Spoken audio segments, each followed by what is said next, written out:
Stand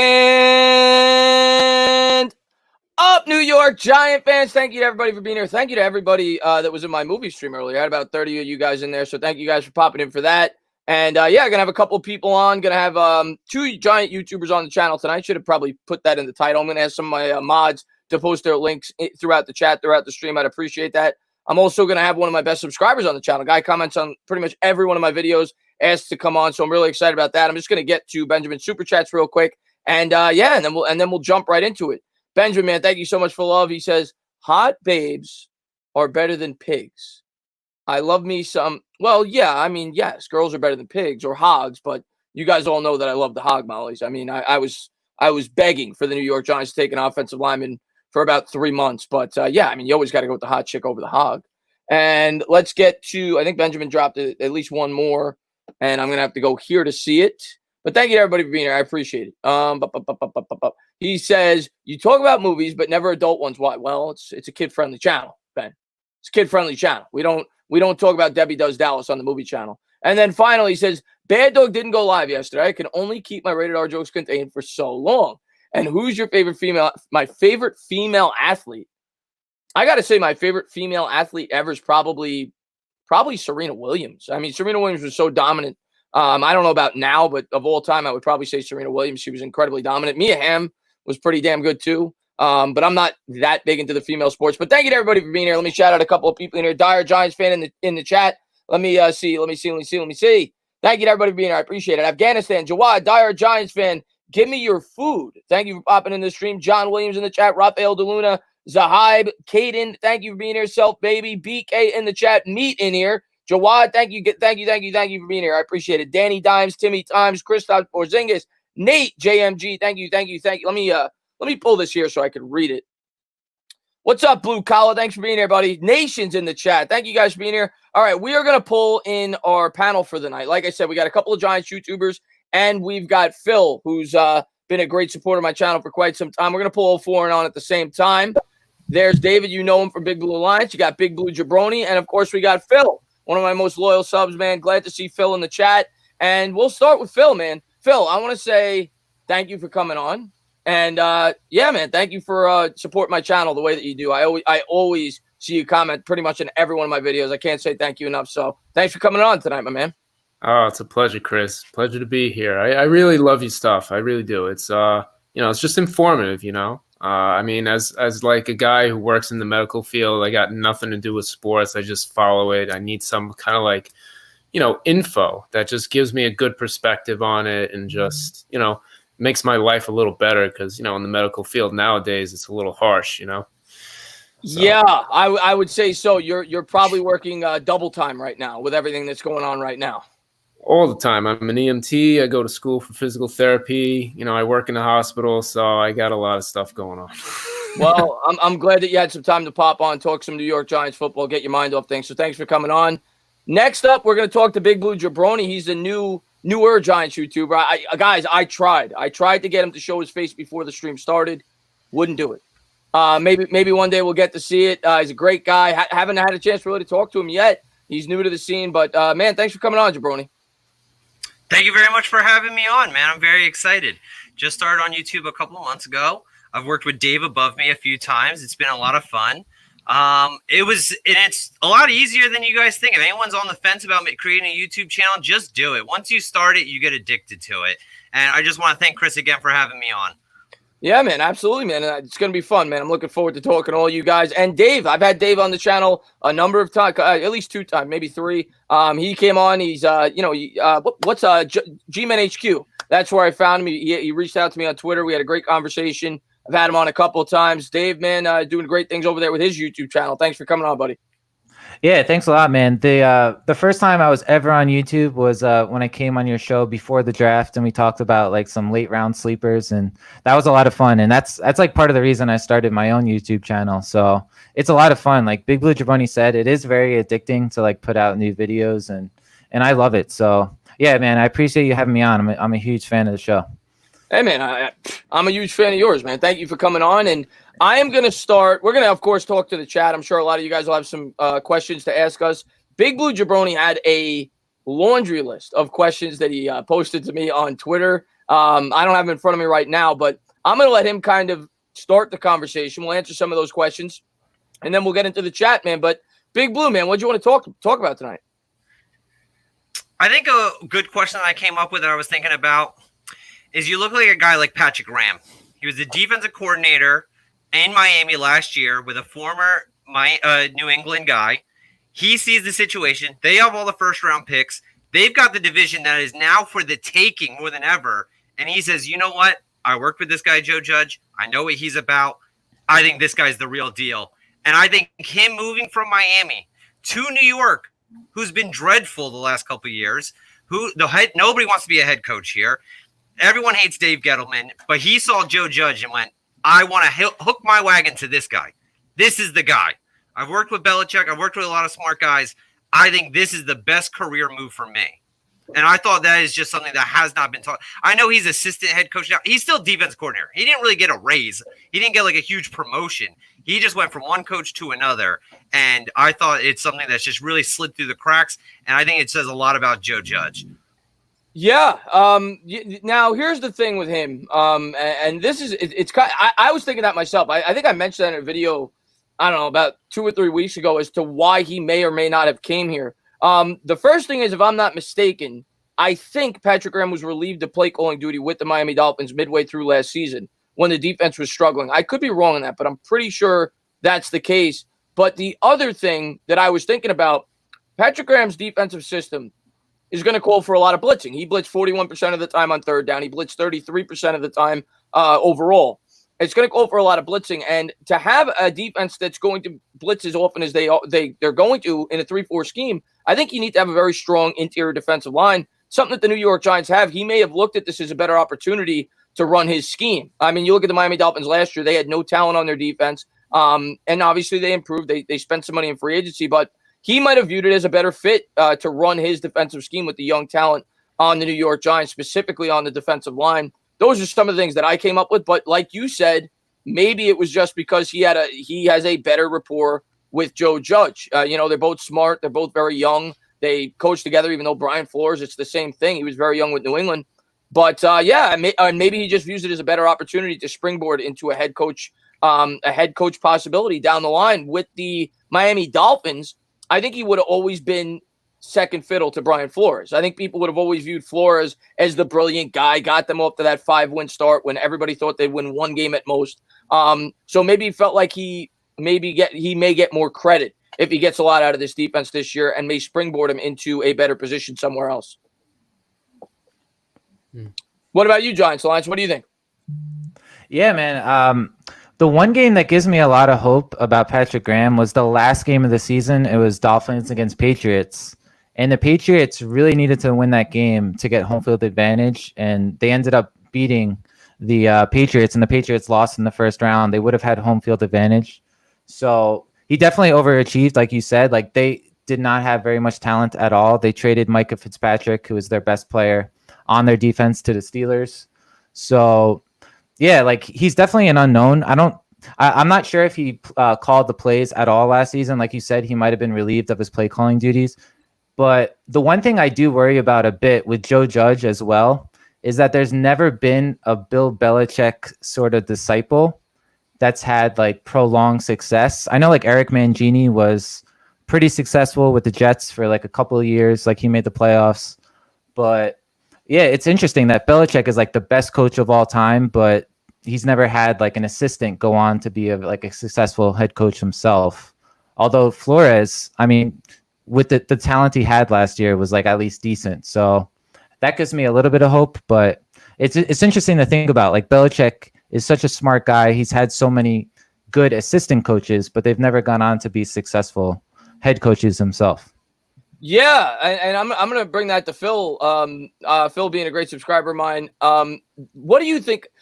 Let me ask you a question off of that, because I've talked about that on my channel. What do you think the biggest reason is why exactly what Dave just said? Why do you think it is that all these coaches, you could go down the list, there's been so many guys that have left the New England Patriots, have tried to become head coaches, whether it's Josh McDaniels, several guys, and they struggle mightily.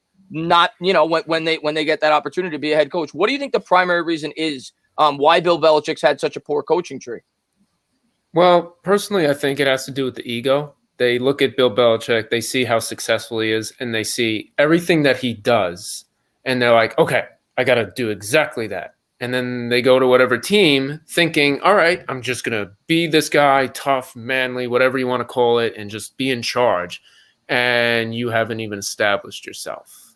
I mean, Belichick went to the Browns and had a horrible season, and then he had to go back to the Patriots and then get Tom Brady and then start getting things going. Like they just go right into the team and they just start, kicking ass, taking names, and not even making themselves established with whatever system they're trying to employ and get the teams to buy in. I think it has to do something with that because, for like Matt Patricia, for instance. The guy is coming off, at least from what I'm reading, as just an obscene jackass, in a way. He just doesn't seem to care. But in the mentality that he's got, he has that reflection of Belichick and how he just, he's hard-nosed, he doesn't mess around. But at the same time, Belichick established himself. So the players who go into that team in New England, I guarantee you, when Cam Newton starts his season, he's going to be amazing because, one, he's going to have a system that's going to cater to how he plays along with his strengths. But Belichick is going to get a defense working behind him. So like he's got a system for himself. Patricia, all those guys don't. But Flores, I think, understands that because he's seen all the other guys go out there and he knows them, and maybe he has spoken to them and they understand, oh man, I messed up big time. Don't do this. So maybe he's starting to figure out, in the maze of being a head coach, how to approach the situation appropriately, because he did seem to have a good season near the end. So who knows, maybe he'll get a good season with the Dolphins or a good year with the Dolphins and then start building it the right way. And Judge, I mean, the thing with Judge is like, yes, he's a Belichick disciple, but he's also a Nick Saban disciple. And Saban failed in the NFL. But he knows why. Saban knows why. And he's been in touch with Judge for a while, too. So I think he's got a good understanding of what not to do. And I mean, of course, it's all hearsay. We're going to have to wait and see how he performs as a head coach and how the team performs. But I think it has to do with the ego above all things. Like they just don't take themselves outside of the box. Yeah, that's actually a really good point. I've had several theories. People have had several theories regarding this. But yeah, a lot of people try to mimic Bill Belichick, and and it's proven to fail. The other thing that a lot of people brought up that I kind of agree with is when you look at Bill Belichick, when you think of the players on his roster, he gets the most out of his players, right? Whether it's the wide receivers, the edge rushers, whatever. Guys get to New England, they play better. Guys leave New England, they play worse. And it's kind of maybe the same thing with the coaches. Maybe he finds guys that are good for specific duties, but when they're asked to take over a team, they don't do so well. The other thing I'll speak on is if you take a look at a lot of these coaches, when they've left the New England Patriots, they've gone to situations that were horrible, set up for failure. Whether it's Jim Schwartz, he took over the Detroit Lions. They went 0-16. Then he got the job. He got them to the playoffs 3 years later, and then, of course, they plummeted after. But I think a lot of these guys took over really bad situations as well. So I think there's a lot of factors that go into it.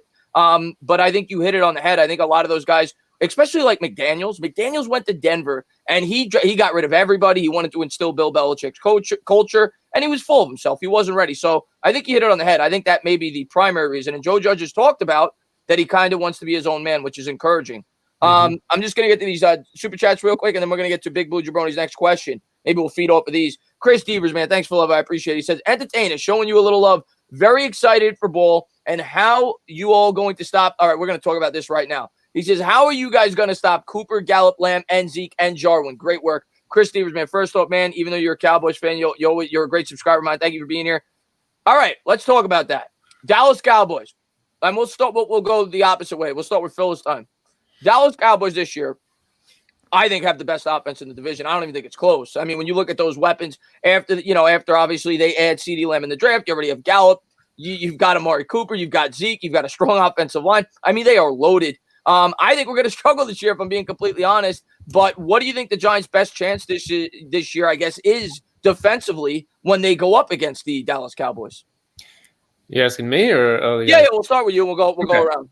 So for us, I think our biggest strength is the defensive line. I mean, with Zeke and all those guys, like getting a solid stopping of the run to make their offense predictable. I mean, at least for all the teams that have the offensive playmakers. With the defensive side, offensive line, please start doing something. Like that's the key there. But I really, honestly, I think with getting Garrett and Colombo on, we stole the gems of the Dallas Cowboys. I really do. So I think we're going to start seeing a lot of results. Hopefully this year, if not absolutely next year, if everything stays in place and, Mara doesn't go apeshit and fire everybody like he does sometimes. Oh, it drives me nuts. But anyways, yeah. So I think the biggest trick is utilizing our strengths like Joe Judge looks to do. But obviously that defensive line has to, be that gem of our defense right now and stop the run, make that offense predictable on every team we face. And we just utilize, whatever our, solid players are on defense to shut them down, demoralize them. And hopefully Danny Dimes, gets his mojo and just thrives under Garrett and gets those points for us. Love that shirt. And yeah, man, I think we're gonna struggle against Dallas defensively, if I'm being honest. But yeah, I mean, we got to get them in third and long situations. Historically, Dak has not been a great quarterback in those situations, but they've got a ton of weapons on that offense.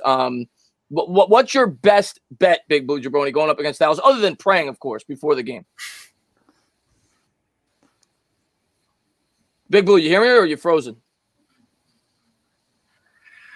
I think this year we have a head coach. Thank God, for the first time in a long time. So I'm excited for that. Can you not hear me? Yeah, we hear you.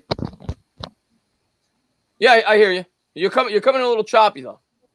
Oh, all right. So I think that's going to be the number one contributor. Hold on, I don't know what's going on here. Close out some of their applications. Might be a little delayed. All right, we're gonna go to David. We'll come back to Big Blue. Maybe go with this. But I think really we just have to be the best version of us. And as long as Big Blue, I'm going to ask you to leave and come back because I think right now your internet's kind of screwy right now, and maybe you'll catch back up. David, go ahead, buddy. Give me your thoughts on the Dallas offense and what's the best way to go up against it? Yeah, man. I just had a Cowboys YouTuber on my channel, Space Cowboy, and we were actually just talking about this. We both think that possibly the Cowboys have the best receiving core in the NFL. And I think they're going to definitely put up points on us. I think our offense is also going to be very good this year. So I could expect like some high scoring games when we play each other.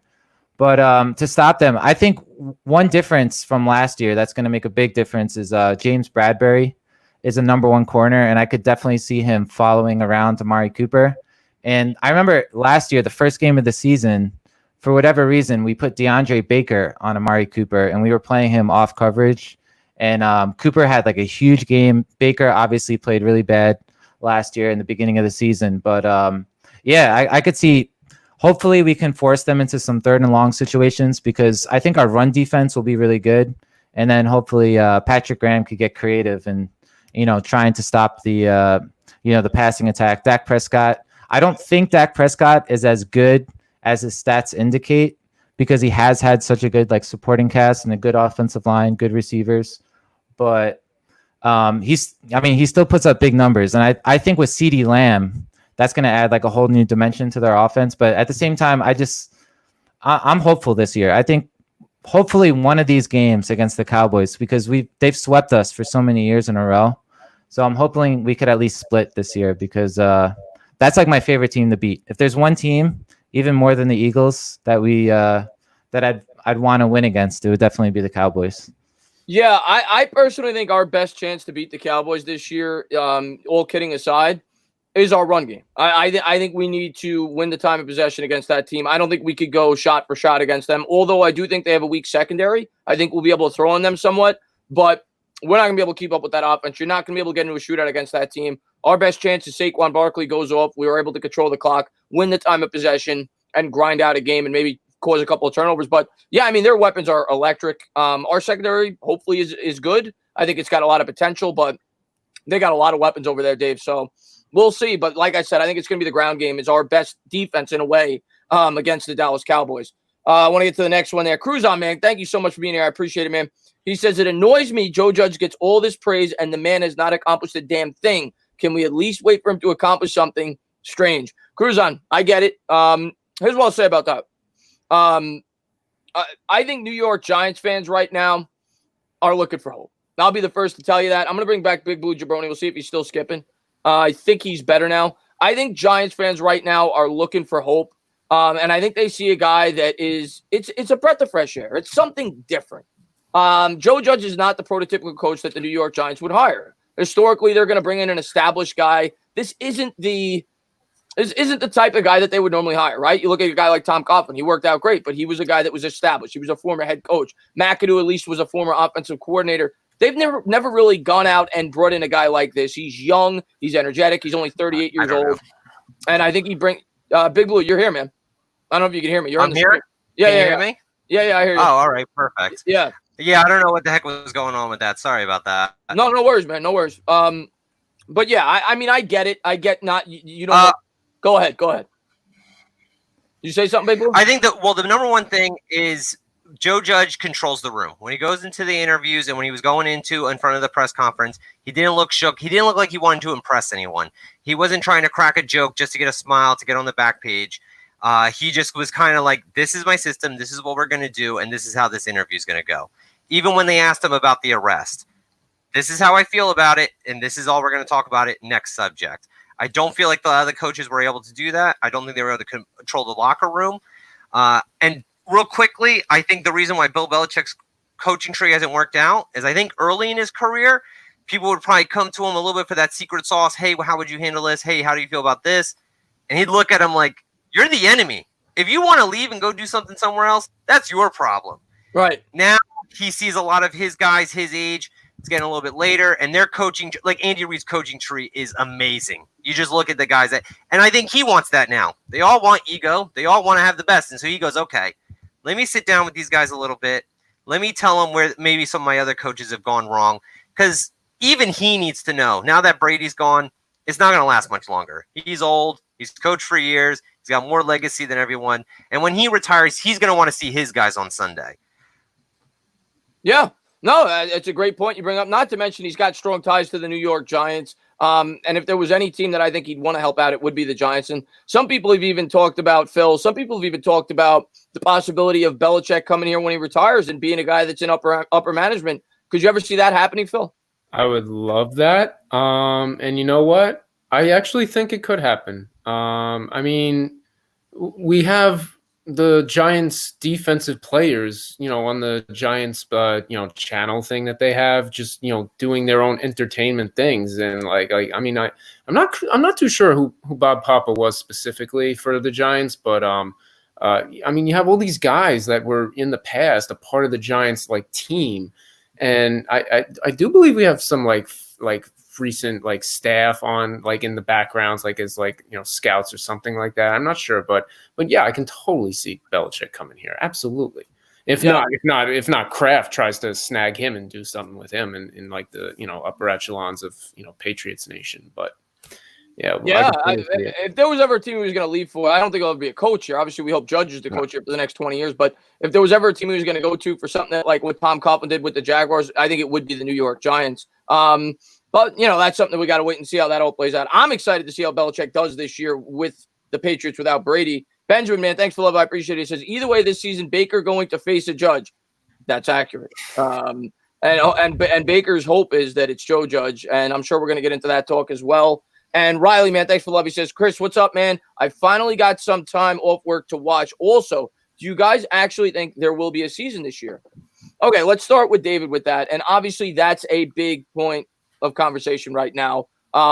You had Nate Solder come out yesterday, and Nate Solder, said in so many words, there's a good chance we're not going to be playing football this year. And obviously Nate Solder has a lot to lose. He's got a sick kid, but he does make $20 million a year. I'm sure he wants to get paid if he can. But what do you think right now how's the season looking? Do you think we start on time? Do you think we have a season at all? What are you looking at? Yeah, I think we'll end up having a season, but it's really interesting what Nate Solder said. And I think what's going to end up happening is what's happening in baseball, where you're going to have some players that end up opting out of the season. And David Price, who's somebody who makes a lot of money playing baseball, is like opting out for the Dodgers, and he's not going to play. So he's giving up a lot of money. And I could definitely see Nate Solder deciding to do that. I can't say for sure, but he has a kid that had medical issues last year, so I wouldn't put it past him to maybe say, you know what, this year I'm just going to stay home with my family and just see what happens. I'm not going to take any chances, but yeah, I think they're going to end up playing, but I think there will be some players surprisingly that'll like opt out, like maybe Solder. And yeah, it's going to be interesting because in baseball, like Chapman, the closer for the Yankees, already tested positive, and now they're worried maybe he was around other players. So I do think they're going to end up playing, but it's definitely going to be a strange sort of season where you have players like either opting out or missing time due to illness. So at the same time, I'm just hopeful. I really hope there's football season because yeah, that would be devastating if it was canceled somehow. Yeah, I mean, not having football on Sunday, it would feel empty. There's no doubt about it. And the worry I have, even if the season does start, there's no guarantee we're going to be able to make it through the season. In a sport as physical as football, all it takes is one guy. So, I hope everything works out. I've tried to remain optimistic and positive, and hopefully, we start to get ourselves in check with this virus. That's all I can say, Dave, man. You're in Florida, man. Start talking to people. Yeah, it's crazy because like Disney World, we were talking about this before the show, but like Disney World is opening up and like a lot of stuff is opening up now. But yeah, Florida, where I am, in the beginning seemed like the best place to be because the numbers were really low, and New York was like the epicenter, but now it's like reversed. So yeah, it's tough back down here, and it's interesting because the NBA is supposed to be in Orlando, and they chose this spot back like a couple of months ago when it looked like Florida was one of the best places to be. So you don't know if maybe they'll end up changing their plans and putting the NBA somewhere else, but maybe it's too late for that at the same time. So yeah, I really hope there's football. I think they'll end up playing a season. It just seems like, in my opinion, there's a better chance college football would be canceled because it seems like it'll be harder to manage, all the student athletes. But I feel like NFL is just, headstrong, and they're gonna find a way to play all these games. But I'm just being hopeful and optimistic. But yeah, that's how I feel. I think we'll end up playing the season. I sure hope so. And real quick, what do you guys think? Big Blue, we'll start with you. What do you think, we're gonna have a season or what? Like I said before we went on, once I see baseball and basketball on my TV, it'll give me a little bit more hope. But it is so hard to imagine that you're going to let these guys travel cross-country every week. Like guys going from Seattle to Florida, and then going from Florida, you got to go to New York, and then from New York, you got to go to LA. So a condensed season would probably only make sense, or moving it to be more regional, which is a little rough because now it looks like we would have to play Baltimore. But regardless, we got to play them anyway. But I hope it's 16 games, and until they tell me otherwise, that's what I'm hoping for. But just the formations of football, like how do you tell me these guys aren't breathing on each other? How do you do a goal line formation if these guys aren't supposed to be on top of each other? Right. Well, yeah, I hope so, but I find it hard to believe. I think you'll get 10 games because they need money and they're going to want that TV revenue. You'll play the local teams. It'll be a mess, but I hope it's 16. Yeah, no, I'm with you on that. I think we all hope it's 16, and we'll see. The NFL definitely organized the schedule so they'd be able to back up the first four. You'll notice every team plays 2 home and 2 away, so they definitely organized it in such a way that they'd be able to shave off some games. Doesn't look like we're gonna have preseason though, but we'll see. July 28th, we'll have our answer. That's when training camp's supposed to start. Phil, what about you? You think we're gonna have a season? You think it'll start on time? Well, a couple things. One, there's definitely going to be a second wave. So whenever that starts, it's most definitely going to be during the season. I see the NFL absolutely pushing to have a season because, I mean, come on, money talks. They need the money. But one thing I'll say, like with the players, I actually think I read an article on the NFL about how the NFL Players Association was trying to get some sort of deal with like payment and stuff. So I think like with regards to opting out, players, over time are going to get compensated for the loss, but I don't think it's going to count if they drop out of the season. So if they play, they'll have incentives to keep playing like later on to get that money back that, the revenue's lost. But obviously for the health of their families, like with Nate Solder and stuff, I can, I feel, bad for him with that situation. I think there will be a season, but I can guarantee that if it gets really bad, they're going to shut it down. But I think if there are some players on some teams, they'll probably try and force those players like away, isolate them, and contact trace, the other players that pretty much all of them that they come into contact with on their team. Right. So it depends on, one, how good they can isolate the football teams from everybody else, since they're most definitely not going to have, fans in the stands and everything. And yeah, so if they're able to do that, isolate the teams, they can really limit the exposure the virus will have. Obviously, with the staff and, the people, the trainers and everyone who come in and out of the building, that might be something that they have to work out. But if they can do that, they will definitely have a season because it'll limit people getting the virus overall. Yeah, I mean, all I can say is I hope at this point. I have no idea. You're in the medical field. I'm not. But all I can say is that I hope we have a season. I hope these guys remain healthy, and hopefully we have some football. That's all we could do. And like Dave said, until they say otherwise, I'm going to think that there's at least a good chance we're going to have a season. Right now, everything you're hearing, they think there's going to be a season. So there's no way they're going to have fans in the stands, so that's for sure. And Cruz on – oh, go ahead. I'm sorry. So one thing to mention, I actually did read this article. It was actually about New York and New Jersey. Recently, the governors passed this law, which is weird, allowing the players of the sports teams to not have to quarantine if they were coming out of, like Georgia or whatever state that was affected, which to me is a little alarming because what if they have it and they're not quarantining and now they're exposing themselves to all these other players? I thought that was a little weird, but I'm sure they're going to do the right thing and just like get tested and everything like that. But still, I found that weird, but still that's kind of troubling if governors are screwing it over for the players. Oh, man. We'll see, man. Cruz on, man. Thanks for love. I appreciate it. He says, I'm not talking about these guys in response to his super chat from before. No, I don't think that they thought you were talking about them. You were just generalizing Giants fans in general are overly excited about Judge. And I like I said, I think people are trying to be optimistic. It's a young, fresh start. Meat, man, thanks so much for love. I appreciate it. He says, I'm scared, fellas. Getting a feeling more and more every day this season is going to get screwed over by COVID. Think we will start seeing a lot of guys opt out.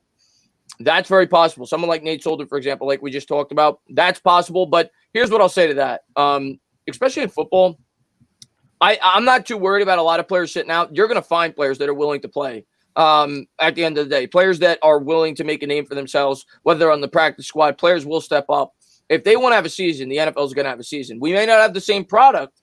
You may have impact players sitting out. You may have more players getting hurt or sick within the weeks, and maybe you'll be down to your practice squad players, but I think we will have a season. It's if they want to, if it gets so bad that they can't, they won't. But I think the NFL is going to try to push forward regardless of what the players want to do. That's just my honest opinion.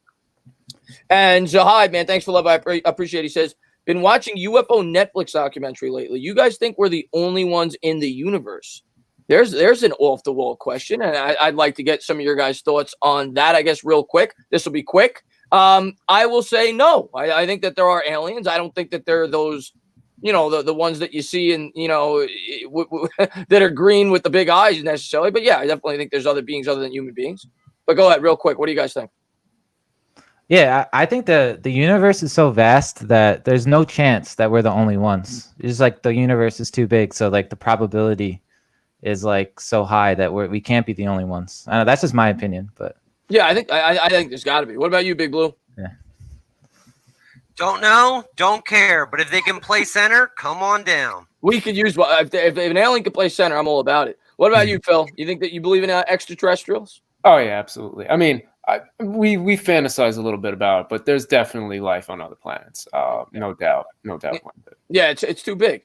Chris Stevers, man, thanks for love. I appreciate it. He says, great takes, guys. As for Garrett, is a joke. Colombo is the deal. But he had 4 first-round picks and a second plus depth. I want you all to get better. My favorite one. Devers. I get that for sure. He definitely had a lot more talent in Dallas than he had here. But one thing I'll say, Colombo, when he stepped in, that offensive line played a lot better As far as a head coach, I agree with you with Garrett. I think he's a joke. I think he did a horrible job for you guys.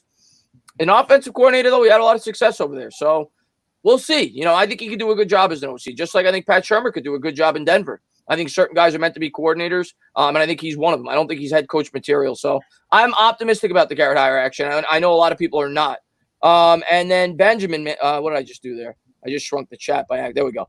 Benjamin, thank you so much for letting me. He says, opening up Disney World and gyms, but not strip clubs. There's something wrong with this country. Yeah, strip clubs are not the safest place in the world. I'll say that. It's probably not the best idea to get a lap dance right now. So I don't think I'd feel that safe going into a gym, to be honest with you right now. I know some people do, but to each their own. But no, I'm not headed to a strip club anytime soon. But we're gonna try to field some of your questions here. Let's see what we got here.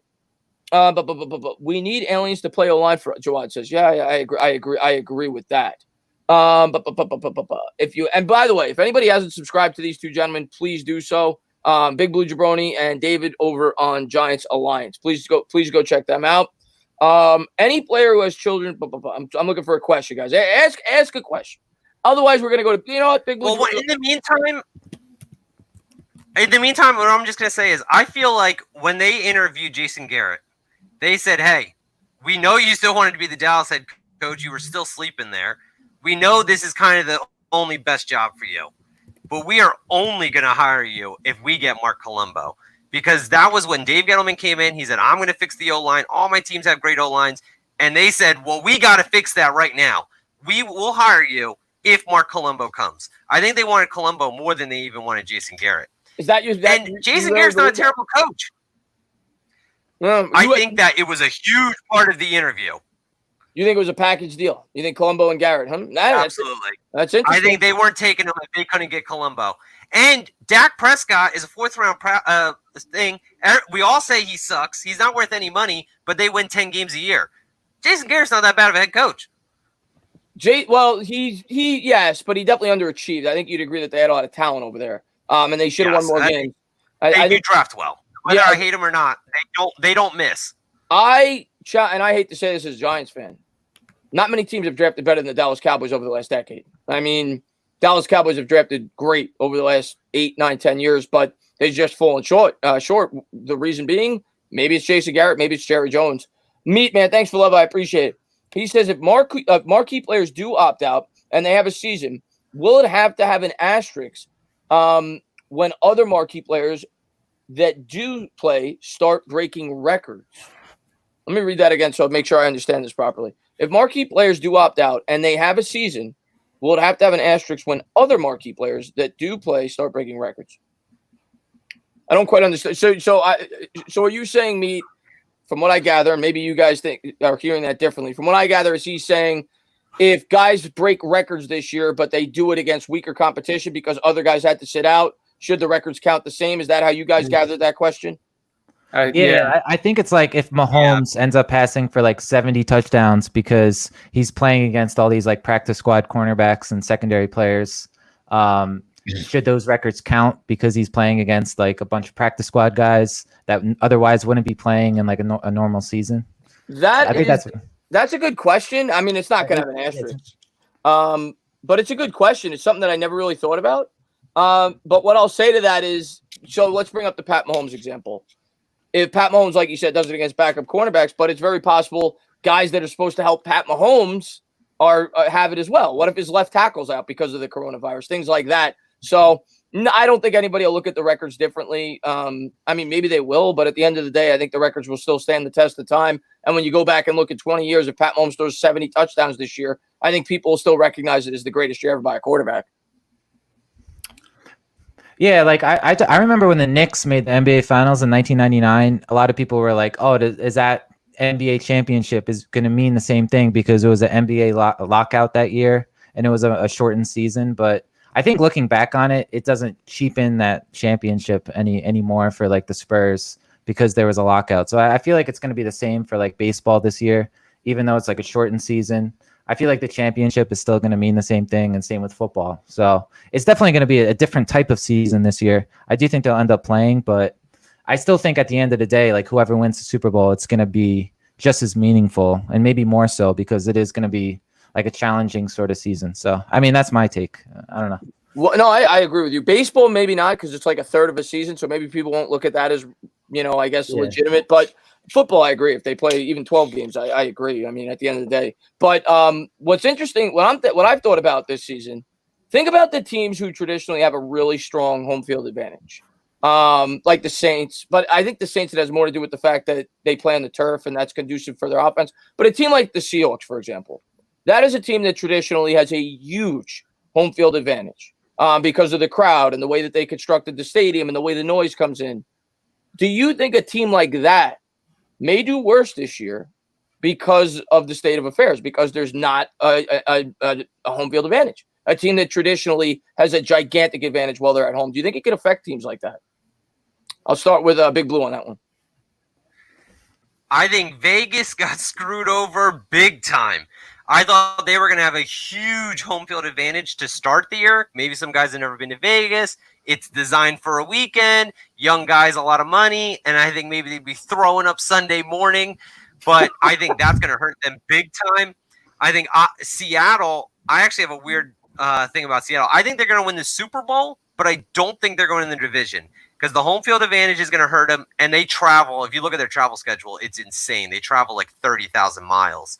But I think it is absolutely going to hurt the teams that depend on that. Or when you go to some places, it's a 3-point advantage. You go to certain places, it's 4.5 points. It's going to, I don't know what Vegas is going to do this year. Yeah. And what about you, Phil? What do you think? Do you think the state of events right now, being that there probably won't be fans in the crowd, do you think for certain teams do you think that could really affect their record this year? Certain teams that traditionally have that huge home field advantage. Yeah, I mean, absolutely. I look at it this way, though. I mean, yes, those are like things that aid in the team's success. They're not the factor, like Russell Wilson is still there. You have all these quarterbacks, you have all these players. They're still there. That's where the team wins, the players. The fans aid in like the mentality, the psyche of the other teams, like messing with them and stuff. It's not, it's like, you play those basketball games with your friends and you're like, you shout like to try and, spook them to missing the basketball shot. It's just like one of those things that can work if, the environment's right. But I think it's still going to wind up being like mostly teetering in the favor of whatever the team has set up for the other teams. And, to add to it, like, with regards to the marquee player thing, like, look at the college sports, college football. Like, people don't argue that Alabama's bad, good. That they're not good, but look at all the teams they play sometimes. Yeah. Yeah. No. Yeah. So, no. Yeah. So, I mean, yeah. So just to like, I definitely feel it'll be a factor, but I don't think it'll be like, a gross like difference. It depends on who's playing at quarterback and who's running the team as a head coach. Yeah, well, I definitely think that's the prime factor. It's always going to be the players on the team and the coach for sure. But I do think a team like Seattle, maybe it affects them a game or two because traditionally that's such a tough place to play. New York Flight, man, thanks so much for the love. And he says, so Rey Mysterio is a New York Giants fan now. Yeah, I actually got Rey Mysterio on the channel. I reached out to him, former WWE wrestler, and he's actually white now. So he's right there. Big. Yeah, that's the surprise. A lot of people, when they see me, they don't know that. So, and Benjamin, man, thanks for the love. He says, on a serious note, if this doesn't get better, I doubt they will even have a season like in California. Every single day just gets worse and worse. Yeah, I'm trying to remain optimistic, but yeah, California's been a complete disaster. Texas, Arizona, Florida, things got to get better. I agree with that, and hopefully people stay inside. That's all I can say, and hopefully see these numbers start to go down. I think the July 4th weekend definitely is contributing to some of the rising numbers. But we got to wait and see how it plays out. Devers, man, thanks for love. He says, we got Philbin. That's McCarthy's boy. And stop with Dak. He owns the East. Have a sip, Blue. I'm ready and always. We them boys. Star Lounge. Zeke, 1,800 yards, 15 touchdowns. Chris, we will see about that. We'll see about your Dallas Cowboys this year. I'm interested to see how McCarthy does with the Dallas Cowboys this year. I was not a huge fan of McCarthy. You go back, watch my videos. I was not a big fan of bringing McCarthy here to the New York Giants, and that's not a knock on McCarthy, and I'm not even saying that he won't be an upgrade for the Cowboys. I always thought he benefited greatly, obviously, having Aaron Rodgers as his quarterback, and I thought he was too I thought the biggest problem with the Dallas Cowboys last year was the biggest problem that the Green Bay Packers had with McCarthy the last couple of years. I thought he was too pass happy. And if I was a Cowboys fan, I'd worry about that. I think last year the Cowboys got too far away from their strength, which is ground and pound. And McCarthy kind of has that MO, especially late in his career. Now, part of that has to do with the fact that he didn't have a lot of great talent at the running back position, but we'll see. But I know Cowboys fans are excited. They finally got a new coach. They blame Garrett for everything. So we'll see what he does for you guys. But we'll talk about McCarthy in a second. Justin, thanks for love. He says, it was my birthday on Thursday. I got a Jones, Cruz, and Knicks jersey. You got all three. That's awesome, Justin, man. Happy birthday to you, my man. So what do you guys think? Let's talk about that real quick. I guess we'll start with David. What do you think of the coaching carousel in the NFC East? In terms of the fits for each team. Ron Rivera going to the Redskins, obviously. McCarthy to the Cowboys. We get Joe Judge, and obviously the Peterson stays with the Eagles. What do you think of the new construction of the NFC East with the coaching staffs? Yeah, I know a lot of Cowboys fans are excited about McCarthy, but I think he's overrated. I think he underachieved with the Packers. Even though he did win a Super Bowl, he had Aaron Rodgers in his prime. And I think Rodgers in his prime was like a top 5 quarterback of all time. Like, he was so talented. They did win that one Super Bowl, but I think he should have won more. Against the Giants, if you remember, in 2011, they were 15-1. They had the best offense of all time, statistically. And they did not come ready to play in that game. Like, the Giants dominated them. They won 37-20 against the Packers. And 2 of the Packers touchdowns were actually the results of bad calls from the refs. So I'm not that high on McCarthy. Like you said, he's very pass happy. And I know Dallas is going to keep the same offensive coordinator as last year, but I'm sure McCarthy is going to try to put his fingerprints on the offense. And I think Ron Rivera is a good defensive coach, but I'm not high on Haskins, so I think the Redskins are going to be bad anyway. And I think Philadelphia, having the same coach as last year, definitely gives them an advantage with this truncated offseason. So yeah, I'm hopeful of Joe Judge. Of course, we've never seen him, coach before, but he said all the right things during the press conferences, and he seems like he knows what he's doing. So, and I like the coaching staff that he put together. I think that's really important. So yeah, I'm excited about Joe Judge. I do think McCarthy is very overrated, though. I don't think he's as good as a lot of Cowboys fans thinks he is. I was never the whole coaching search. I was never a McCarthy guy. I was a Rivera guy. I'll be the first to admit that. I like the discipline. I like the defensive mentality. I would have been very happy with Rivera. Obviously, they got him long before the Giants were even in the hunt for a coach. But I was not a McCarthy guy from the start. I never wanted him. But we'll see. We'll see how he fits with the Dallas Cowboys. He's certainly got a ton of talent over there. I'm going to try to go one at a time with each question so we can try to get to people's questions in the chat. And thank you for posting those links there, Dyer. Thanks for the love, man. Redskins plan to change their name. I saw that. And I heard that it was going to be the Red Wolves. That's the what do you guys think of that name, Big Blue Jabron? What do you think of that name, the Red Wolves?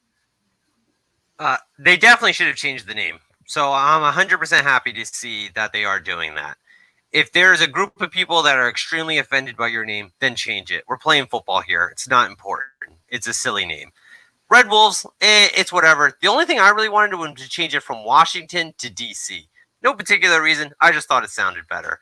But one thing about Washington that does scare me is that Ron Rivera is going to come in there, be like, hey, I faced these guys. They stink. And if they want to turn their organization around, they got to circle this New York Giants games as, hey, we can beat these guys. They stink. They've sucked the last couple of years, and they are going to want to turn that around. I know me including and every Giants fan have them punched in for 2 wins against Redskins and because we beat them every year. But those games, I think, are going to be very tough. But Red Wolves, if that makes everyone happy, go for it.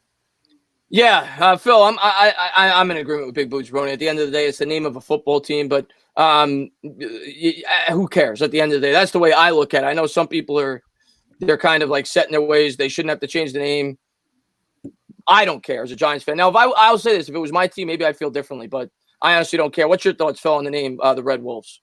Sounds good. It's catchy. It has a unique style to it. Obviously, it doesn't change the red, so the red's still there. So they don't have to get rid of the colors or anything. Label is going to change. I think it's all right. You can't go wrong with naming your team after an animal. Almost all teams do. Yeah. Probably half the league. So, yeah. I mean, I'm kind of exactly what Big Blue Jabroni said. I maybe it wasn't the appropriate time with everything going on in the world to really start this agenda, but at the end of the day, who cares? I don't even know why it's a story and why everybody's up in arms about it. If people think they should change the name, change the name. It's a football team. That's the way. That's my mentality with it. Let's see. Let's jump to the Washington Red Sox. That's a good one, Ian Silverman. I like that. And Benjamin, man, thanks for love. I appreciate it. He says, Chris, my Spectrum internet sucks. Knowing you used to work for them, can you fix it? Yeah, just take a hammer and bash the modem as hard as you can. And that should get it to work, Ben. That should get it to work. Chris, why don't you work a Chris KP? That's not a YouTube question. What do you think about the Warriors or Red Hawks, Chris? I heard Warriors, but from what I'm hearing, it's not. That's going to be the name, the Red Wolves. That got leaked on Twitter today. So I don't even think at this point it's up for speculation of what name you think it should be. It looks like it's going to be the Red Wolves. So, and here's my bold prediction with jersey sales this year. I think the Washington Redskins are going to sell more jerseys than any other team, and I think Chase Young will be the number one sold jersey in the NFL. So there you go. Chris, even over Brady? Actually, ooh. Well, the reason I said the Red because it's just a new. It's a whole. Yeah, absolutely. It's a whole. So basically, every Redskin fan is gonna get a Red Wolf jersey now. But yeah, maybe you're right. Brady might be the most individual, but I think the Red Wolves will be the most sold team. But yeah, you bring up a good point with Brady. Another jersey. Yeah, Kaepernick if he gets hired. Oh yeah, Kaepernick to the Chargers. That'll blow everything out of the way. That's a good prediction as well. How about Burrow? With the Bengals? No, he stinks. Yeah, I'm just saying, number one pick, quarterback. If he blows up, yeah, he'll definitely get more jersey sales if he blows up. Yeah. Let's see what we got here. No, what are the chances Parrott starts this season? He clearly needs to be put on weight and muscle. He's too skinny, Jawad says. All right, we'll start with Big Blue Jabroni on this one. Giants obviously drafted Parrott, number 99 overall, a guy that I'm excited about out of UConn, a lot of upside. Do you see him starting at any point this year for the New York Giants? Yeah, if Nate Solder and Cam Fleming get hurt, then yes, he'll start. But ideally, he will not. That's the only really way he's going to get onto the field. He's a little bit lower on the depth chart to start this year. Obviously, we want him to blossom and groom into something, but that's not what they drafted him for this year. They don't want to put him on the field if they don't have to. Obviously, if he goes to camp and he looks amazing and he's blowing everyone out of the water, but I don't expect that. I think the only way you would see him is if you had major injuries on the offensive line, which I imagine everyone here is not hoping for. Yeah, I'm kind of with you on that. And then the other guy you didn't even mention is Gates, too. If Gates isn't the center, he's another guy that would be depth at that tackle position. I just don't see unless it's the last 3 or 4 games of the year, similar to Love last year, getting on the field, even with a couple of injuries. I think he's fourth in line at that tackle spot if Gates doesn't get the center position. So I just don't see it to start the year. And even then, that's not really a position that you play with. You don't want to be screwing around with your quarterback, with Daniel Jones. You want to make sure he has the best protection possible. So if they don't feel Parrott's ready yet, which most people don't, they still view him as a project with a lot of upside. I don't see him starting until at least the last 2 or 3 games this year, and probably not until the 2021 season, even though I am really excited about him, though. I still think he's going to have a big impact for this team in the future. Yeah, I see Gates as the center. That's why I didn't even think of him. I would hope for it to be Lemieux, but I just don't see that happening, especially with the shortened camp. So you think David, we talked about that when you came on my channel. I think you changed your mind, and you said I think you said you were rooting for a Lemieux. Originally, you were rooting for Gates. Who do you think is going to get that center spot? Another guy that nobody's been talking about is Jalapeno. He's been training hard. He's been getting back in shape. I don't like Jalapeno. He was horrible last year, but he does have experience at the center position. Who do you think is going to get that spot if we do start the season on time? Yeah, I think who's going to end up winning the spot, unfortunately, is Spencer Pulley. I think he has the most experience. Jalapeno is a possibility. He's coming off a torn Achilles, though. And I thought he played really bad last year, even before he got hurt the last game of the season. I'm really rooting for Lemieux. I think he's such a good run blocker, and I think the kind of team that I'm hoping we turn into this year is that we're a run first team, and you have Lemieux next to Hernandez and Zeitler, and then Thomas is a very good run blocker at left tackle as well. So that's what I'm rooting for, but I just don't see it because he's changing positions, and then he has the shortened off season. He doesn't have like the mini camps to really practice playing center for very long. So I think Pulley's going to end up winning it, but I wouldn't be surprised if Gates or even Lemieux ended up like taking his spot later on during the season. But I am very hopeful of the offensive line. Like, I do think the Giants offense could be in the top 10 this year, because I do think Daniel Jones is going to like make a leap. And I think Saquon is going to have a monster year. He's been working out. He looks like he's in the best shape of his life. And this is by far the best offensive line he's ever played with. So yeah, I could definitely see Pulley end up winning that job. And that's definitely our weakness, I think, on the offensive line is center. So it's a little concerning. Yeah, the center is very concerning. I'm pretty confident with most of the other spots on this roster on the offensive line, but the center to me is by far the biggest question mark. What's going on, Kid Blue? Thanks for popping in the stream, my man. Let's see what we got here. The Washington Kaepernicks. Okay, Bigger Mike, what's going on? Thank you for popping in. Let's see what we got. I trust Judge and Colombo to sort out the center, Jay says. We'll see about that. But I'm looking for the next question. There was talk about bringing back somehow. I don't know how. Oh, you're talking about how appeal. You know what? I am going to ask while we're waiting for the chat. I am going to ask. Nate says, Chris, what do you think we're going to do at corner next year? That's a good question. That's a really good question. Obviously, the DeAndre Baker situation definitely opens up the possibility of drafting a corner. I'll start with that. I know Giants fans may not want to hear it. I said it during my Talking Giants episode with Bad Dog. If DeAndre Baker's cut from this team, guys, look around this roster right now at the cornerback position. I know we've spent a lot of assets at that position. Julian Love was not drafted to be an exterior corner. I'm not saying that he can't do it, but he was not drafted for that. He was drafted to be a jack-of-all-trades type player. Play some safety, play some slot. Darnay Holmes was brought in here to be a slot corner. Sam Beal can't stay on the field. So I think, I'm not saying it would be the position that I would favor to be a first-round selection in next year's draft, but I definitely think it's a possibility. If the right player is there when the Giants are picking, I think the Giants could make it a point of emphasis to draft the corner in next year's draft. They just lost the first-round corner if they end up cutting DeAndre Baker. And in this defense, you need strong corners when you're going to blitz as much as the Giants are going to. So I wouldn't rule it out if the Giants do make it a point of emphasis to bring in a strong corner next year, whether it's in free agency or early in next year's draft. But we'll go around. I'll start, I guess, with Phil. He didn't get to answer the last one. Yeah. You want me to answer the last one, or you want me to? With the corner position. Okay. Yeah. Yeah, we're definitely going to draft next year. Corner. No ifs, ands, or buts. Baker's a goner. He already like dug himself into a hole before all this stuff blew up in his face. So yeah, Judge, Gettleman, even though Gettleman did do that stuff to get him, he ain't going to take that heat with the problems that's going to cause. So he's going to definitely cut him. If not, he'll go to jail, and they don't have to cut him anyway because he'll be off.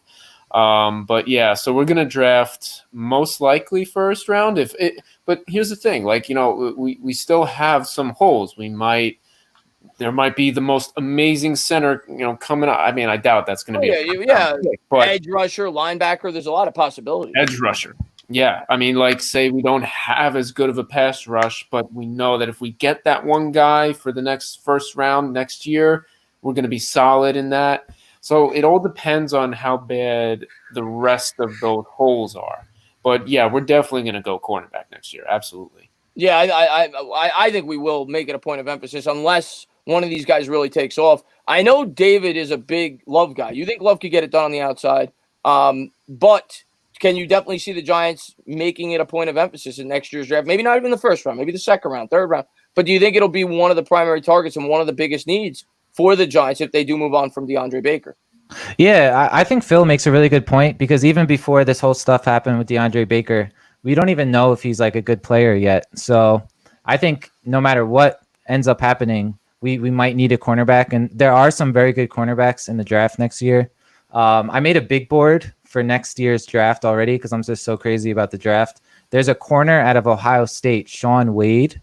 And Ohio State has had so many good cornerbacks, but he was very good last year. He played in the slot, but he's going to play on the outside for Ohio State this season. And at center, there's another player, Creed Humphrey, the center for Oklahoma. So he's somebody I would love to get like in the middle of the first round. And I'm hoping we don't end up picking in like the top 10 or the top 5 again. But yeah, Creed Humphrey is someone I would really like. There's so many good receivers as well. I think receiver could definitely be a need, like especially if Golden Tate doesn't stay for another year. But yeah, like I could definitely see cornerback though being like an emphasis, because it seems like the way we're building this defense. I remember you made a really good video about this where we're definitely emphasizing coverage over pass rush, sort of like the Patriots, where they have like all these good cornerbacks and they have the good safeties as well. So it kind of seems like Joe Judge is building his defense the same way as the Patriots. Yeah. Yeah, I'm with you on that. Blue Man, thanks for letting me know. I appreciate it. He says, Cam will go beast mode in New England. Belichick will Jedi mind trick them in the Patriot way. Giants will be 9-7. I'm hearing the Washington Red Skirts.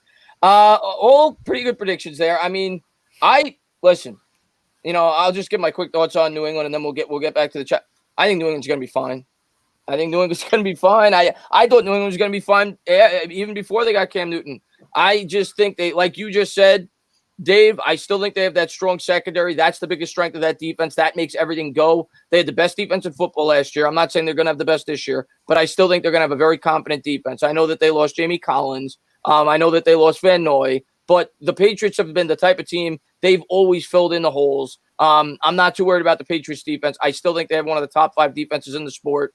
And now with Cam Newton there, I think the offense will be potent. I think they'll be good enough to get the job done. I think the Patriots will compete. They may not win the East. I think they win at least 9 games, bare minimum, and they're headed to the playoffs.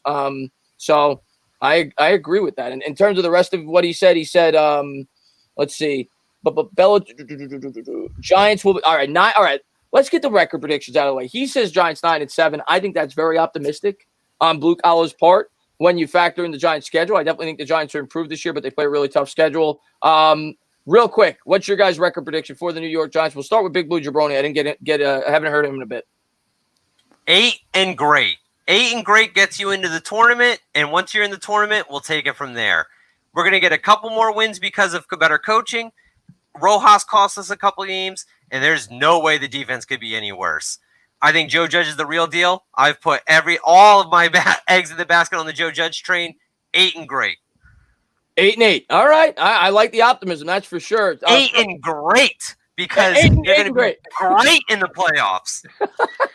Oh, I get Bill, it. what about you, buddy? I'm gonna go one less, 7-9. Only because I feel like with everything going on, there's not enough time for the team to really train appropriately with getting into the system. But I mean, they did do a lot of virtual stuff, so who knows? Maybe it's just a little bit of practicing, get things right. They got it in the mind. If that is true and they really know their stuff, then I'm going to go with what Big Blue Jabroni said. Definitely 8 and great, something along those lines, because the coaching makes a huge difference. And one thing I totally was going to mention earlier, one thing with regards to Betcher that he did well with was getting Marcus Golden, who knew his system well, and they thrived. Look at what Patrick Graham just did. He got 2 guys from well, I don't know if he did, but Gettleman got 2 guys that were in his system that thrived when he was over in Green Bay, and he's got both of those players right now in his defense with solid linebackers for him.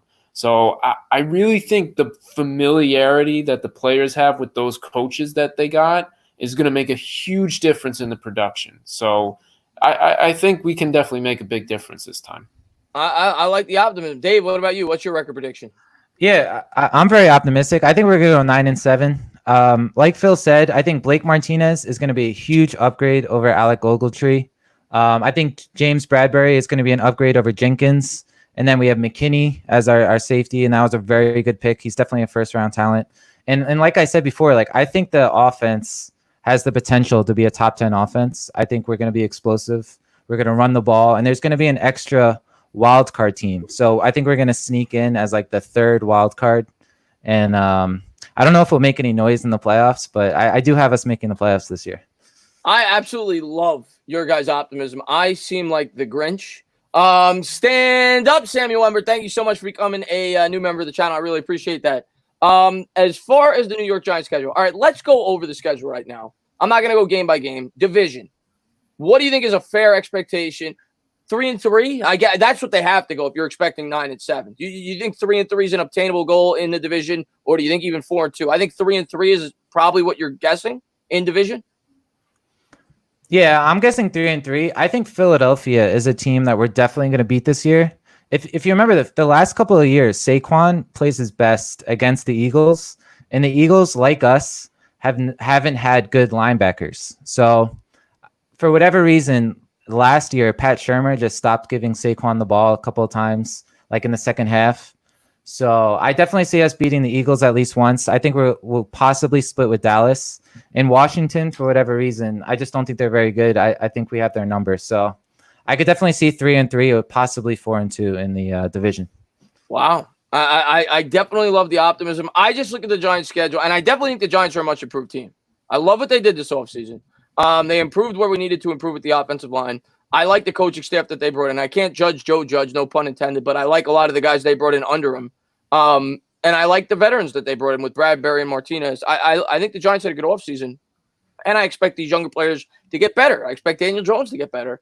But I just view that schedule, and I try to pick out 8 or 9 wins, and I find it hard to do. But the one thing I will say, football's a game you can't judge before the season. You got to take it week in and week out. That's why I hate preseason predictions, because a team that we think that the Rams are going to be week 4, they might not be that same team by the time we get there. Same can be said for the 49ers. What if they have a Super Bowl hangover? What if Garoppolo gets the coronavirus? So you don't know week in and week out. That's why I never go into a season doom and gloom. I go in thinking there's always a chance, especially in football, if things break your way, to have a successful season. So I'm going in a little more, I guess, conservative. I'm going 6-10, 7-9. But you never know. Like you said, maybe you get a couple of bounces, maybe win 8, 9 games. So we'll see. Hopefully we have a season. And then we'll take it from there.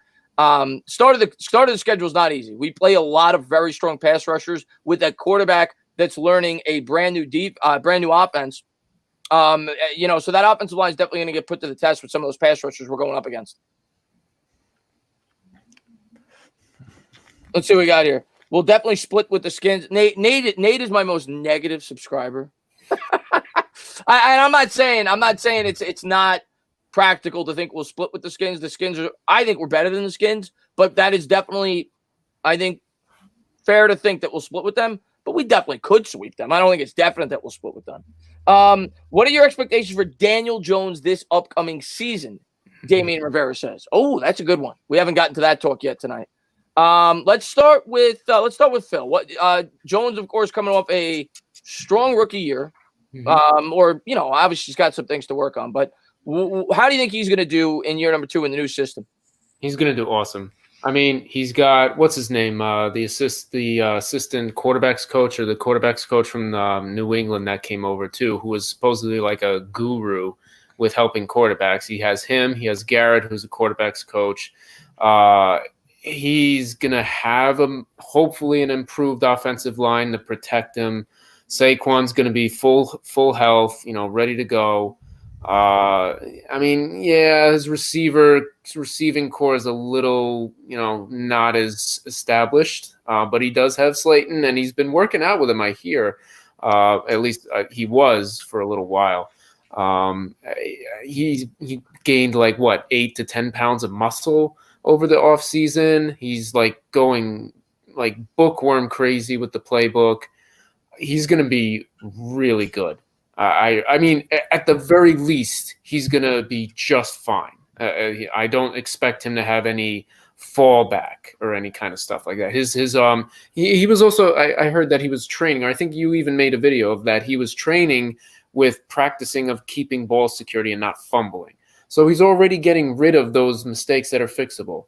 What other kind of mistakes did he have? The fumbling was by far his that was the biggest one. But I thought there was a second one that he had that was also fixable. Either way, he's going to do really good. I that's something I have a very high hopes for the team, regardless of whether we win or lose so many games. He's going to do really well. I love it. I love it. Dave, what do you think about DJ year number 2 with the new offense and everything else? Yeah, I think he's definitely going to make the leap. There was an interview with Tony Romo where he was talking about quarterbacks will usually make the leap from year 1 to year 2, or possibly year 2 to year 3. But After that, they're not likely to make it. And I do think Jones is going to make it this year. Last season, he was actually the best quarterback in the NFL passing out of the shotgun when you rate his quarterback rating, because at Duke, that's basically all he did. Yeah, and also RPO plays. He was the best quarterback in the NFL on RPOs. Like I think he only threw 18 of those passes, because it didn't seem like Shermer was too intent on like catering the offense to Jones' strengths, because he seemed like bought into his system. But there is data. John Schmelk talked about it on like the Giants like show or whatever. He was the best. He had the best quarterback rating passing out of shotgun. And if you remember, Saquon Barkley in college ran primarily out of shotgun. So I could definitely see the Giants using shotgun a lot more, like catering to the strengths, because that's something Jason Garrett also did with Dak Prescott, where they did a lot of those like RPO plays. So yeah, I think he's going to have a huge year. He was very good last year, despite a very bad offensive line, despite all those receivers being injured. He didn't have one game where he had Slayton, Tate, Shepard, Ingram, all healthy at the same time with Barkley. So I expect him to have a big year. I think I think he could have been in the Rookie of the Year conversation last year. I don't think he should have won it, but I thought he was close, because he did have very similar numbers to Kyler Murray, and obviously he had more touchdowns. But yeah, I'm expecting him to have a big year. I was not aware of that stat, that he had the best quarterback rating out of the shotgun last year. One thing that I found really interesting about him, and it only makes sense. Now, part of it, if I'm being fair, a lot of the games that Saquon Barkley played in and didn't play in, we played some tough defenses, the games that he didn't play in. But his numbers when Barkley played and didn't play are staggering. There were 3 games in which Barkley didn't play. He threw, I think, 3 touchdowns and 6 picks. In the 9 games that Barkley played in, he threw 21 touchdowns and 6 picks. So Jones with Barkley last year was a different quarterback. I think he had a QB rating of about 96 or 97 with him, and it was significantly lower without him. So that's another thing to look forward to. An improved offensive line. You hope you have Saquon Barkley healthy for 16 games. That should only help Jones. I think the biggest question is, how does he grasp the new offense? He had great numbers in terms of the deep ball throws last year, in terms of accuracy. So hopefully that translates, because I think the Giants are going to be taking a lot more shots down the field. Big Blue, what do you think about Jones in year 2? I think whatever subs I might have gained from the stream, I'm going to lose right now, because he's not going to make the Pro Bowl. Well, it's great. I agree with like the guy. Nah, the NFC has a lot of good quarterbacks. I think he's going to. NFC is loaded at quarterback. It's not even fair. You just got Brady, Breeze, Russ, Rodgers. It's a popularity contest. So, but I do think he's a smart kid, hardworking. So I do think he's going to improve. If we want this team to go 8 and great, it's not going to be on Daniel Jones. It's going to be on Saquon Barkley. Smart guy. It is very rare where you get to have the best player in the league playing a certain position. And that's exactly what I think we have now. If we're going to win, we're going to have to run the rock, and we're going to have to run it down people's throats. And I think with a weird offseason, training camp not as long, can't practice as much, I think a power run game will work better this year than in any years in the past. I mean, obviously, back in the day, that's all they did. But I think being a bruising offense is going to help this year more than most years. I think all the cutesy plays and the trick plays, you're not going to really see a lot of that because you can't practice it as much. But you can practice I formation, run it up the middle. Our guys are going to run over your guys. And Saquon Barkley can do it all. If we want someone to win MVP, if we want someone to be the media darling this year, it will be Saquon Barkley. You hit it right on the head. I'm completely with you. I think Jones could definitely improve this year, but I am completely with you. If this team is going to win games this year, and I've said that pretty much since the end of the draft, if the Giants are going to win games this year, they're going to be a run-first football team. Because it's not even just Daniel Jones, it's their defense. Their defense is their Achilles heel right now. And I think we're all trying to be optimistic, and we definitely think they have talent on that defense, and they could get better with an improved coaching staff and an improved system that better suits their skill set. But that's their weakness right now. And you look at the New York Giants the last 5-6 years, they've ranked 27th or worse in time of possession. Last year, they only averaged 5.4 plays per drive, which ranked 27th or 28th in the league. If they're going to win football games this year, it's going to be by running the football with Saquon Barkley, keeping that defense fresh, setting Daniel Jones up for more efficient passing opportunities. And I don't think it's a coincidence that Daniel Jones was a much better quarterback with Saquon Barkley in the game last year. It only makes sense. To me, he's the best weapon in the sport. So I am in complete agreement with you this year. If the Giants are going to make the playoffs this year, it's going to be on the back of Saquon Barkley. I couldn't agree more. That doesn't mean Jones can't improve. That doesn't mean you're being negative about Daniel Jones. But I think Saquon Barkley, if this team's going to win football games, is going to be the focal point of the offense. I'm in complete agreement with you. I thought that was a great point you brought up there, Big Blue Jabroni. Benjamin, man, thanks so much for love. I appreciate it. He says, I could see the Giants take that L week 4. I also could see the Cowboys take a fat L week 1. Benjamin, of course, is a big Rams fan. And, yeah, I mean, you could at least help us out week 1, and then, we'll beat you week 4. But help us out, beat the Cowboys week 1. We'll be really happy about that. But thanks for love. I appreciate it. And he says, Carson is trash. The man wears nothing, another man's ring. I'm not going to say Carson Wentz is trash. I try to be unbiased on this channel, but I will say he's injury prone. But he's a very talented quarterback. But I don't view that as his ring. When it comes to the Hall of Fame discussion, that is not Carson Wentz's ring. I'm going to tell you one thing right now, guys. If Phil Simms doesn't get hurt in the 1990 Super Bowl, Phil Simms doesn't go down, he wins a second ring. Is he in the Hall of Fame? I think he is. I think he's in the Hall of Fame. He has 2 Super Bowls. I've heard this, that Jeff Hostetler was playing so well that year. I was only 2 years old during the Giants Super Bowl in 1990, but I heard that a lot of people think if Simms was starting, the Giants don't even win that Super Bowl, because I think Hostetler was a more mobile quarterback and he maybe fit that team better. I didn't watch any of those games live, so it's hard for me to say, but supposedly Hostetler was a big reason they won that Super Bowl. So, but I think if you win 2 Super Bowls, just like Eli, I think if you win 2 Super Bowls, you should be in the Hall of Fame.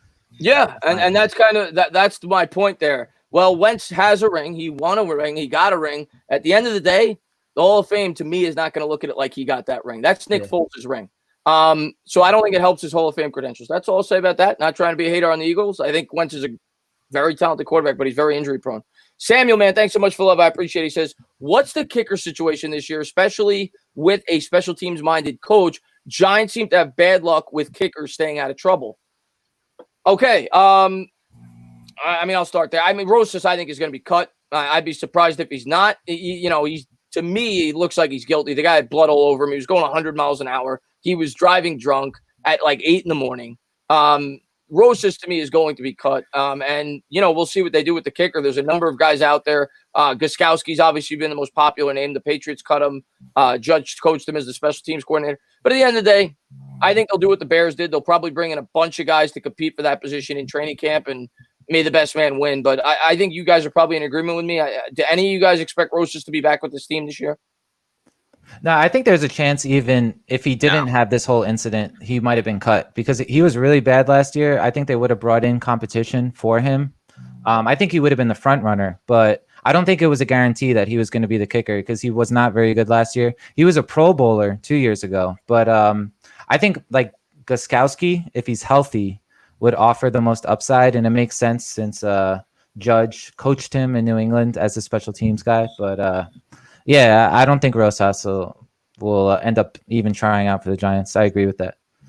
No, I just don't see it. I mean, there's no reason to bring him back. He wasn't good last year, and it's a kicker. Kickers are replaceable at the end of the day. So, and especially one that was as bad as him last year. No, not Cody Parkey. He sucks. Let's see what we got here. Oh, LA Lou, man, thanks so much for loving. Losing Rojas might be the first break for Joe Judge, and this is going to be why.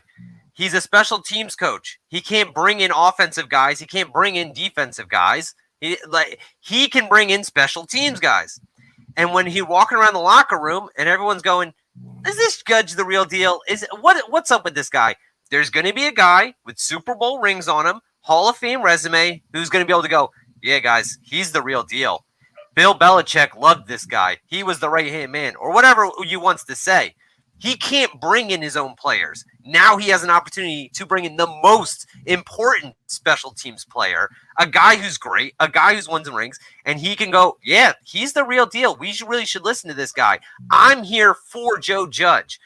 I hope he's on the team, and I hope he can bring that to the locker room. I think this might be a blessing in disguise and the first break that Joe Judge has gotten since he's become the head coach.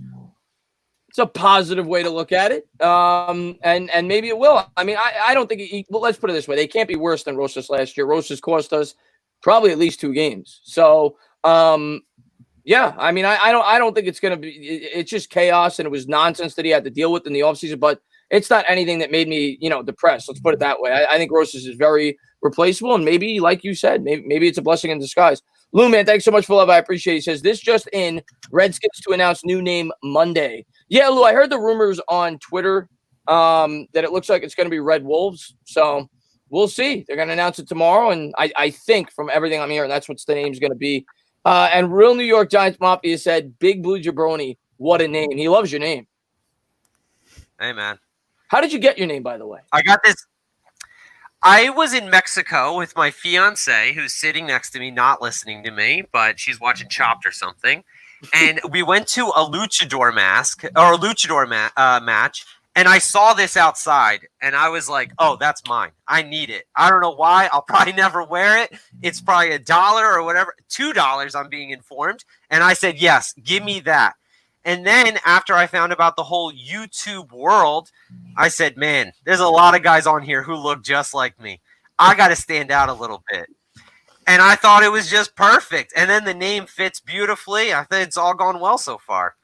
There you go. And what a jabroni is, for all who don't know, a jabroni is brought in to make the other guy look good. What I like to use is when Mike Tyson was knocking everyone out and you knew he was going to knock the guy in the first round, the other guy is a jabroni. That's what a jabroni is. And that's for all those who are ever asking, that's what a jabroni is. So that's who I am. So you're the just guy. Some jabroni in the basement. I like it. Benjamin, man, thanks for love. I appreciate it. He says, if the Giants lose week 4, I'm popping that champagne. We're beating you week 4, so we'll be popping the champagne. I'm not worried about it, Benjamin. Oh, wait, Benjamin, is that photo Elaine from Uncharted? I've been dying to know. I know nobody else probably knows what I'm talking about. It's a video game. I believe that's her, but please answer that for me if you don't mind. And here we go. Jawad says, what do you guys make of Jones struggling in bad weather games? Is there any – oh, this is a good question. Is there any way he can improve, especially considering how bad the weather can get in November and December? And that's something Eli was always pretty good with. I mean, you go back, you look at the Green Bay game in the playoffs at Lambeau Field. He played fairly well, all things considered, in terms of weather conditions throughout his career with the New York Giants. That is a area for concern for Daniel Jones last year. You go back and look, in games where it rained, he struggled mightily. Did not play well in bad weather games. Is that something that are you guys concerned with that going forward? Because some quarterbacks just don't play good in bad weather, and that's obviously something in New York that you're going to have to deal with more so than other locations. I mean, and to me, it is a little bit worrying because that was the one thing going into the draft, like besides the fumbles, because he did fumble a little bit at Duke as well. But a lot of people questioned if he had like the necessary arm strength. And what he showed me last year, I was actually really impressed with his arm strength. But like you said, he did struggle a lot in those like bad weather games. So that's something I'm a little concerned about because he doesn't have the same arm that Eli had where like, you have to deal with the wind in the in MetLife Stadium. So I'm a little bit concerned, but at the same time, I think he's added 9 pounds of muscle this offseason. And Tom Brady has actually shown that you can improve your arm strength. It's not something that you can improve as much as like maybe fumbling, but I do think it's something that he's going to work on because he definitely seems like a hard worker. Like they show like all his workouts and he was making some like crazy throws during his workouts. And I think he's going to end up being a really good quarterback. I just have a good feeling about him. But I am a little bit concerned about like you said, throwing the ball in like the bad weather sort of games. Yeah, I mean, you go back on the Arizona game, he played really bad. I think there was a couple of games last year where it rained, and the Patriots game, even though Patriots have a great defense, there was a number of games where he had to deal with bad weather, and he definitely struggled mightily because of it. And you're right. I think a lot of people, that are younger don't realize how good Eli Manning's arm was when he first came into the league. Eli Manning had a really strong arm, and I think that was one of the major reasons why the Giants were attracted to him, because they knew, you go back, Meadowlands notorious for really bad windy conditions, and they knew they'd need a strong arm quarterback. And in New York, that was a big concern of mine when they drafted Daniel Jones. I remember because the book on him was below average arm strength, when he was coming out of college. So I think it's a fair concern, because of his poor weather in poor play in bad weather. But I do think he displayed a lot better arm strength than people thought that he would have coming out of college at the same time. So I'm not too worried. But I think it's something I think it's something to keep an eye on. Let's put it that way. Yeah, I just want to add one thing because, like, when I was a kid, I used to go to Giants training camp every summer in Albany. And Eli, when he was a rookie in 2004, you can tell he had such a good arm, like, especially compared to Kurt Warner, who is not known as having like a great arm. But yeah, I could tell like his arm was just like ridiculously good when he was a rookie for the Giants. So I thought that was cool just seeing it at a training camp. Yeah. So we'll see how it plays out. What's going on, King, man? Thanks for popping in the stream. He said, should the New York Giants have selected Dwayne Haskins instead of Daniel Jones with the 6th overall selection in last year's draft? You're talking to Giants fans, so I doubt you're going to get the answer if you're hoping for Dwayne Haskins that you want. But we'll start with Big Blue Jabroni. We'll go to Phil. We'll go to David. Do you think Haskins could end up being the better quarterback? Are you at all concerned, Big Blue Jabroni, that Haskins could be the better quarterback than Daniel Jones? I'm so not concerned about Haskins. I'm actually going to make another point. Carson Wentz pulled himself out of a playoff game. Whether he had a concussion or not, I understand. Eli Manning would have never done that. Eli Manning would have had to be dragged off of that field. That's what I don't like about Carson Wentz. Haskins is a bum. You can go on to the next guy. Phil, what's your thought? Do you have any reluctancy about do you think it's possible Haskins could end up being a better prospect than Jones? No. I mean, you already saw how he behaves off the field. And to add a little point, when he was in Ohio State, he relied on his big playmakers that were around him to make the plays. He did short passes, and they got like ginormous yards every time they caught the ball. So, you know, for them to throw his college career in there, it's just like they're being a little misleading. The guy didn't do crazy big plays. Like he did do a run play and getting into the end zone with it, but that was like one, and I think in his highlights, I was watching his highlights that year of the draft, so I was like, and I wasn't even that impressed by him. I mean, his numbers were crazy, but numbers are numbers. You got to show in the highlights why those numbers were created, and all the times it was short pass dunks to his receiver, which I think is his same receiver, McLaurin, on his team, right? So I mean, he utilizes his weapons, or he utilized his weapons way more than his own skill. Daniel Jones had no weapons, and he even kept the Duke team afloat for how many games?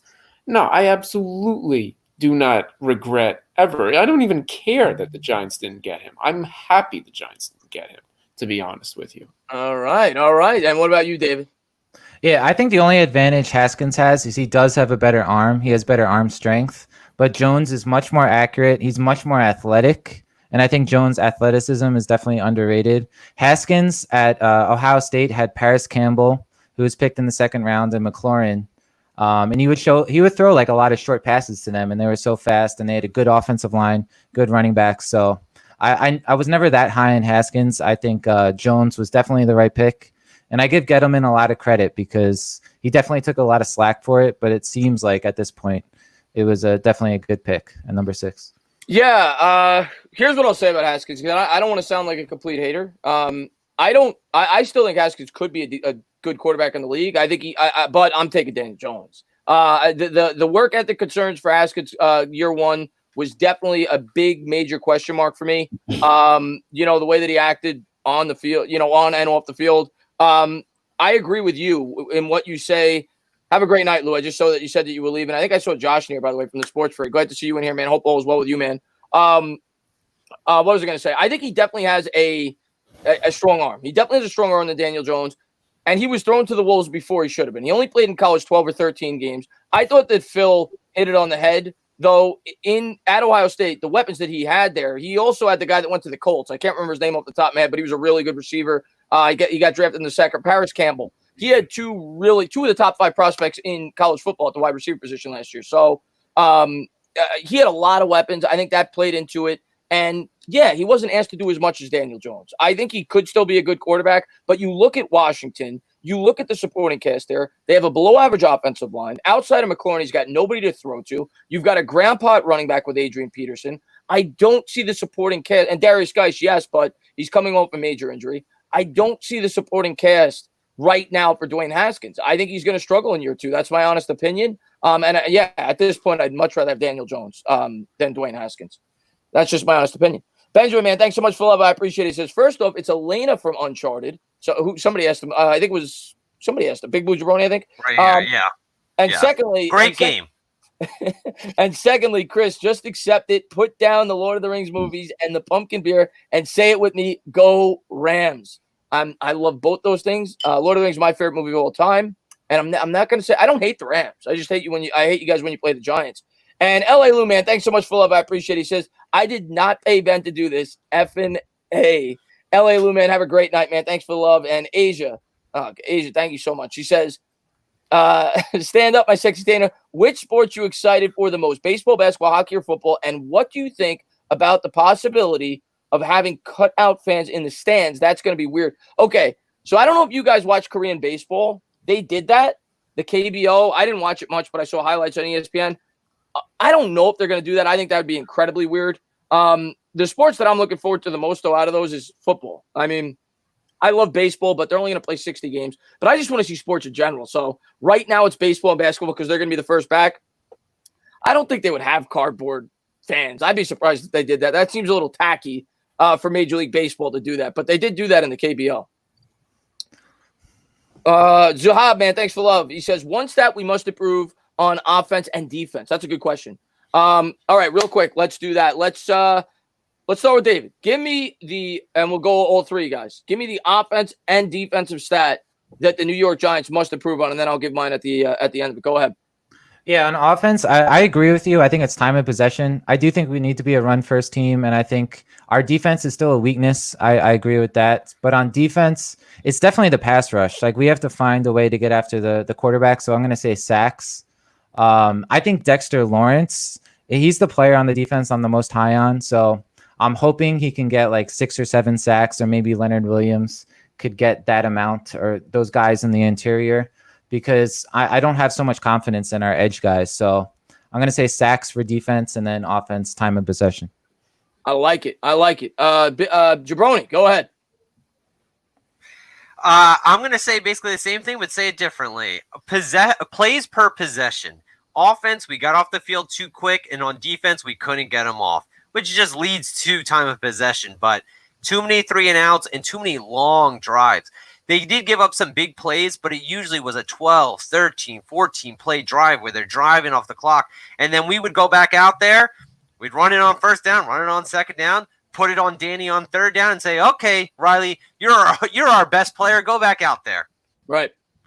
Yeah, good call there. And what about you, Phil? So with offense, I think conversion is the biggest one. And also penalties, because it kind of feeds off of what Jabroni was saying. Less long conversions because you're not having to move back like 10, 15 yards because someone's being when you say conversion, you mean third down conversion? Yeah. Second down conversions too. First down conversion. Getting to the marker, getting a touchdown even. Like getting the ball moving. So in a sense, yeah, what Dave was saying with time of possession, that feeds into it. Defense wise, interceptions. I think interceptions is definitely something we should improve on. Sacks, we'll see what happens with Graham's schemes. Hopefully he can engineer sacks, and we don't have to worry too much about one guy getting it all the time. That would be cool actually, because then it would really make it difficult for teams to prepare for them. So yeah, I'd say interceptions for defense, and I'd like to see less penalties overall, but we'll see what happens with that. Yeah, I mean, for me, it's kind of I have one stat. And time of possession is the obvious one. I'm not going to piggyback off that. I think another huge, and interceptions plays into it. Another huge thing that needs to improve. Last year, the New York Giants ranked dead last in the league in turnover differential. They were -17. That has to improve dramatically if this team has any chance to compete this year. So for me, I need to see a double-digit improvement there. We got to be like -5 or better. It has to be a dramatic improvement in that department, and that means Daniel Jones, ball security. That has a lot to do with it. And creating turnovers on the defense, which is where sacks come into play, and getting pressure on the quarterback. But ball security for Daniel Jones, to me, is the most important thing on the offense, because there were so many times last year with fumbles and teams were set up at the 10-yard line for an easy score. Things like that. So I'm going to go the plus-minus differential. I think it sums up both sides of the ball. That to me is the most important stat for me, and time of possession. Those two stats for me. Benjamin, man, thanks so much for the love. I appreciate it. He says, actually, Lou bribed me with strippers and enchiladas. Benjamin, I appreciate the love. Thank you very much. Saheed with the $2 donation. Skins fan be hyping 2 quarters. Okay, yeah. That's one, Saheed. And thank you for the love. I appreciate that. You look at Dwayne Haskins, and I get being optimistic. And if I'm being fair, Giants fans are optimistic with Jones sometimes, a little over-optimistic. But yeah, Dwayne Haskins did nothing outside of he threw 2 of his 7 touchdowns against the Giants, and he had another game where I think he threw 3. You take away those 2 games, he was an abysmal quarterback. He could definitely be improved this year, but I got to see it before I believe it. The one thing I'll say about Haskins this year, if Haskins takes a huge leap, and that's a huge if, the Washington Redskins could be a pretty good team this year because I do think they have a very strong pass rush. But with the weapons they have there and the weak offensive line, I don't know. I just don't know. And Asia says, you got Jabroni online. He's the GOAT. If I wasn't attracted to you, Chris, I would give him a run. Whoa. Asia's got a little crush on you. Unfortunately, I have horrible news for her. This is a mask.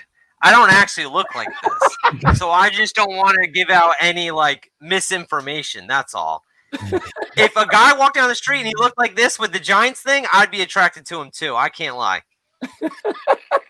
JV12, man, thanks so much for love. He says, how much of Daniel Jones's fumble problems was holding the football? That is a great question. I think it has a lot to do with it. You go back, you look at the numbers, and somebody showed me these stats. I can't remember exactly where it was. I don't know where to find it. Nate Solder gave up a lot of pressures last year, but a lot of them had to do with the fact that Daniel Jones was holding on to the ball too long. But that's kind of common for a rookie quarterback. You have to learn the game. You have to learn the speed of the NFL, pre-snap reads and things like that. So I'm curious to get everybody's take on this, David. We'll start with you. I think that has a lot to do with it. I think a lot of his fumbling problems had to do with his pocket awareness. I know that the offensive line got a lot of the brunt for it, but I think even more, I think the bigger problem was Jones himself. And I'm not knocking Jones. He was a rookie, but I do think him holding the ball on to not having a feel in the pocket, I think that had a lot to do with his fumbling problems. Yeah, I agree. He lost 11 fumbles last year, which was like a big contributor to that turnover differential you were talking about. But I think a big aspect of his fumbling had to do with his pocket awareness and just when his first read wasn't there, he has to get rid of the ball or stuff. One thing I want him to do a little bit more is run out of the pocket because he is very athletic. He ran a 4.65 40-yard dash, and I think that's something that Jason Garrett's going to do a good job of because Dak Prescott ran for over 20 touchdowns in his career. So I could definitely see that helping Jones. So if it's not there, maybe scramble outside because I do think it's an issue. I don't foresee him just solving the fumble issue in 1 year, but hopefully he can cut that number in half. So instead of 11 lost fumbles, it's maybe around 5 because that would make a huge difference. Yeah. Huge difference. What about you, Jabroni? You think the fumbling problems had more to do with the line, or do you think it had more to do with Jones? Hopefully it was more to do with the line, but when you look at some of the fumbles, especially the Jamal Adams play picks out to me, that's not the line. You got to see the guy right in front of you playing bully ball, pushing you over with your toy and running to the end zone. Hopefully a better offensive line is going to give him an extra second, help him out. I think we're going to see him run the ball a lot more. That'll help him out. But rookies have problems holding on to the ball. It happens with a lot of quarterbacks. It is something I hope to see him cut down in at least half. I know it's going to be a bit of a big ask, but I think it is something he clearly has to know going into the offseason. This is the problem. This is what we got to fix. And so I expect a guy who works really hard, who's a smart kid, to work on that and cut the turnovers down. Yeah, I did a video on that. I talked about prior quarterbacks in the past. Tom Brady was one of them. Tony Romo was another guy that had a lot of fumbling issues early on. It's a correctable problem, and I'm with you on that. I think he'll work hard. I think he'll correct it. I think another thing, and we'll get to Phil on this, but I think another thing that needs to be taken into account, which I think contributed at least somewhat to his fumbling problems, because I don't think it's one specific thing. I think Barkley being out definitely contributed to it, or him being banged up for a lot of those games because the Giants were a much more predictable offense. So I think there was a number of things. I think being able to rely on Saquon Barkley and run the ball more often this year will definitely help in that department. But Phil, what about you? What do you think? Do you think it had more to do with the line last year, or do you think it had more to do with Jones? It's both. You can't just like be one guy out on certain situations. Football is a very like, multi-situational, game. So you can't be like, oh, it's always this guy's fault. I feel, there were definitely some games that offensive line was so bad. And there were some games where they did a decent job, but Jones was kind of holding on to the ball too much, and that pass rusher came right around when he could have gotten it out. I think, oh my God, I don't remember the numbers, but I think he was holding on to it for more than like 5 seconds, in a couple of like snaps, and I'm just like, dude, you can't hold on that long. But he's a rookie, I mean, come on, what do you expect from a guy who comes in after like dealing with Duke and all that stuff, Yeah, So, yeah. I think the encouraging thing from Jones, because the things that we harp on the most that he needs to improve on, I think the encouraging thing is those are things that pretty much his was excessive. I admit, 18 fumbles in 12 games. It was the 5th most fumbles ever in a single season in the history of football. So it was definitely excessive, but those are things you expect rookies to struggle with, pocket awareness, things like that. So the good news is I think it's very correctable if he works hard, which he seems to be. So, and I think with an improved offensive line and healthy Barkley, it'll definitely help it. Benjamin, man, thanks so much for the love. I appreciate it. He says, all right, Chris, I'm out. I love you, man, but someone's got to stick up for the Rams. I mean, Jesus, we get way too much hate. Listen, I like the Rams. I don't hate the Rams. I'm just a Giants fan, but at the end of the day, I'm one of those guys. I'm a one-team guy. I don't really root for anybody outside of my New York Giants, my New York Mets, my New York Knicks. I have nothing against the Rams except for when we play on week 4. But have a great night, Benjamin. I appreciate the love, man. Saheed, thank you so much for love. He says, you think DJ will be the next Rick Meyer? Oh, God. Rick Meyer, I think, he was like the 3rd overall pick by the Seahawks, if I remember correctly, in like 93. Might have even been the 1st overall pick. He was supposed to be a great prospect, never worked out. I mean, I hope not. I mean, I've compared him to Alex Smith with a little bit better of an arm. That's what I hope he is. I'm not going to go as far to say, I see some people say Peyton Manning, stuff like that. I'm not putting those kind of expectations on the kid. But I definitely think he's going to be at least an average starter in the NFL as long as he fixes those fumbling problems, which I think he will. And I think he'll be an above average starter. I think he's got the work ethic. I think he's got the brains. I very much doubt he'll be a bust like Rick Meyer. At least I hope not. Samuel, thanks for the love. I appreciate it. Giant Stadium or MetLife Stadium? Okay, I'm going to let you guys talk on this. I don't know if you guys have been to both. Easy. Stadiums. I've been to Meadowlands, as obviously, Giant Stadium. I saw an article on, I think it was Giants Wire the other day. The Giants are ranked 27th in terms of stadium right now. And I think I know where you're going with this, Big Blue Jabroni, and I think I'm going to agree with you. I'm curious to see where you're going. I think Meadowlands better. I was disappointed with MetLife Stadium. I was really looking forward to it. To me, it looks like, I don't know. I hate the outside. It looks like a spaceship. I wasn't too impressed when I walked in there. I have a lot of good memories from the Meadowlands going there as a kid, and maybe that has something to do with it. But yeah, neither one is a state-of-the-art stadium, and I guess I was kind of underwhelmed with MetLife Stadium when they built it, but I'm curious to get your take. A stadium's always cooler when it doesn't have a sponsorship name. That's just a fact. But that really doesn't matter. We had a home field advantage. We had the wind. We had the tough stadium to play in. We had the fans at the games. Now it's a corporate outing.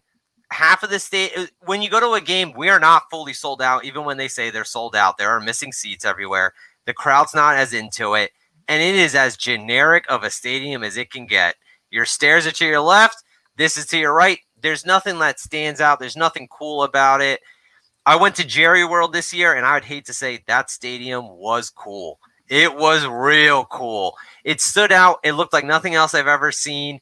And yeah, unfortunately, the new stadium is how it ranked as high as 27 is surprising to me. I think it's as boring of a stadium as it gets, unfortunately. Yeah, Phil, have you had the opportunity to go to both? No, just MetLife.